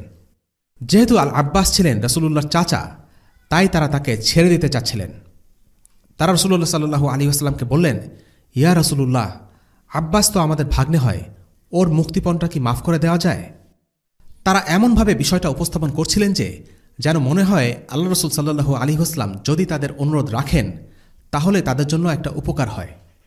আসলে মুক্তিপণ ছেড়ে দিলে তাদের কোনো লাভ নেই, বরং একটা বড় অঙ্কের টাকা থেকে তারা বঞ্চিত হবেন। রাসূলুল্লাহর চাচার মুক্তিপণ ছেড়ে দিয়ে তারা রাসূলুল্লাহর উপকার করছেন এরকম কোনো ভাব তারা দেখাতে চাননি। তাই তারা বললেন, আমাদের ভাগ্নের মুক্তিপণটা কি মাফ করে দেওয়া যায়? আল্লাহ রাসূল সাল্লাল্লাহু আলাইহি ওয়াসাল্লাম তাদেরকে উল্টো জবাব দিলেন, ওর মুক্তিপণ থেকে 1 টাকাও মাফ করবে না। আল্লাহ রাসূল সাল্লাল্লাহু আলাইহি ওয়াসাল্লাম তার চাচার প্রতি বিন্দুমাত্র স্বজনপ্রীতি দেখালেন না, বরং চাচা হওয়া সত্ত্বেও তার থেকে সর্বোচ্চ পরিমাণ মুক্তিপণ আদায় করেছেন। শুধু তাই নয়, আব্বাসকে তার নিজের, তার 2 ভাতিজা আর আব্দুল মুত্তালিবের আরেক সদস্যের জন্য মুক্তিপণ আদায় করতে হয়েছিল। আল আব্বাস পরবর্তীতে মুসলিম হন। বদরের পর তিনি মক্কায় ফিরে গিয়ে রাসূলুল্লাহ সাল্লাল্লাহু আলাইহি ওয়াসাল্লামের গুপ্তচর হিসেবে কাজ করতে থাকেন। তিনি তার ইসলাম গ্রহণের কথা কাউকে জানাননি। মক্কায় বসে তিনি কুরাইশদের গুরুত্বপূর্ণ খবরাখবর রাসূলুল্লাহ সাল্লাল্লাহু আলাইহি ওয়াসাল্লামের কাছে পাঠাতেন। মক্কা বিজয়ের মাত্র কয়েক ঘন্টা আগে তিনি প্রকাশ্যে মুসলিম হবার ঘোষণা দিয়েছিলেন। আমাদের আজকের পর্ব এখানেই শেষ, আর এই পর্বের মাধ্যমে আমরা বদর যুদ্ধের আলোচনা শেষ করছি। আমরা এই পর্যন্ত যা যা আলোচনা করেছি তার সবই একজন মুমিনের মনে আনন্দের জন্ম দেয়। এই দিন কাফিররা পরাজিত হয়েছিল, তাদের নেতারা নিহত হয়েছিল, আর মুসলিমরা সত্য সহকারে পরিষ্কারভাবে বিজয়ী হয়েছিল। কিন্তু একটি ঘটনা আছে যা ছিল দুঃখের, আর তা হল আল্লাহ রাসূল সাল্লাল্লাহু আলাইহি ওয়াসাল্লামের মেয়ে রুকাইয়ার মৃত্যু। মুসলিমরা যখন বদরের উদ্দেশ্যে রওনা হয় তখন তিনি ছিলেন প্রচণ্ড অসুস্থ। এতটাই অসুস্থ ছিলেন যে তার স্বামী উসমান ইবনে আফফান রাদিয়াল্লাহু আনহুকে নবীজি মদিনায় থেকে যেতে বলেন, যাতে তার দেখাশোনা করতে পারেন। কিন্তু বদরের বিজয় সংবাদ যখন এলো ততক্ষণে রুকাইয়া আর নেই, তিনি কবরে, আর উসমান তখন তার কবরে মাটি দিচ্ছেন। বদরের বিজয় সকল মুসলিমদের জন্য একটি আনন্দের ঘটনা, এবং আল্লাহ রাসূল সাল্লাল্লাহু আলাইহি ওয়াসাল্লামের জন্য এই বিজয় ছিল সবচাইতে বেশি আনন্দের। কিন্তু ঠিক সেই দিনই তার কন্যা রুকাইয়াকে আল্লাহ তাআলা নিজের কাছে তুলে নিয়েছেন। দুনিয়ার বাস্তবতাটা এমনই, এখানে কোনো সুখ আর আনন্দই পরিপূর্ণ নয়। আজকের পর্ব আমরা এখানে শেষ করছি। পরবর্তী পর্বে আমরা একটি নতুন অধ্যায় নিয়ে শুরু করব ইনশাআল্লাহ। ওয়াসাল্লাল্লাহু আলা সাইয়্যিদিনা মুহাম্মদ ওয়া আলা আলিহি ওয়া আসহাবিহি ওয়া সাল্লাম। আলহামদুলিল্লাহি রাব্বিল আলামিন। আসসালামু আলাইকুম ওয়া রাহমাতুল্লাহি ওয়া বারাকাতুহু। রেইনড্রপস মিডিয়ার অন্যান্য প্রজেক্ট সম্পর্কে জানতে ভিজিট করুন www.raindropsmedia.org অথবা ফেসবুক পেজ www.facebook.com/raindropsmedia অথবা ইউটিউব চ্যানেল www.youtube.com/raindropsmediaorg2015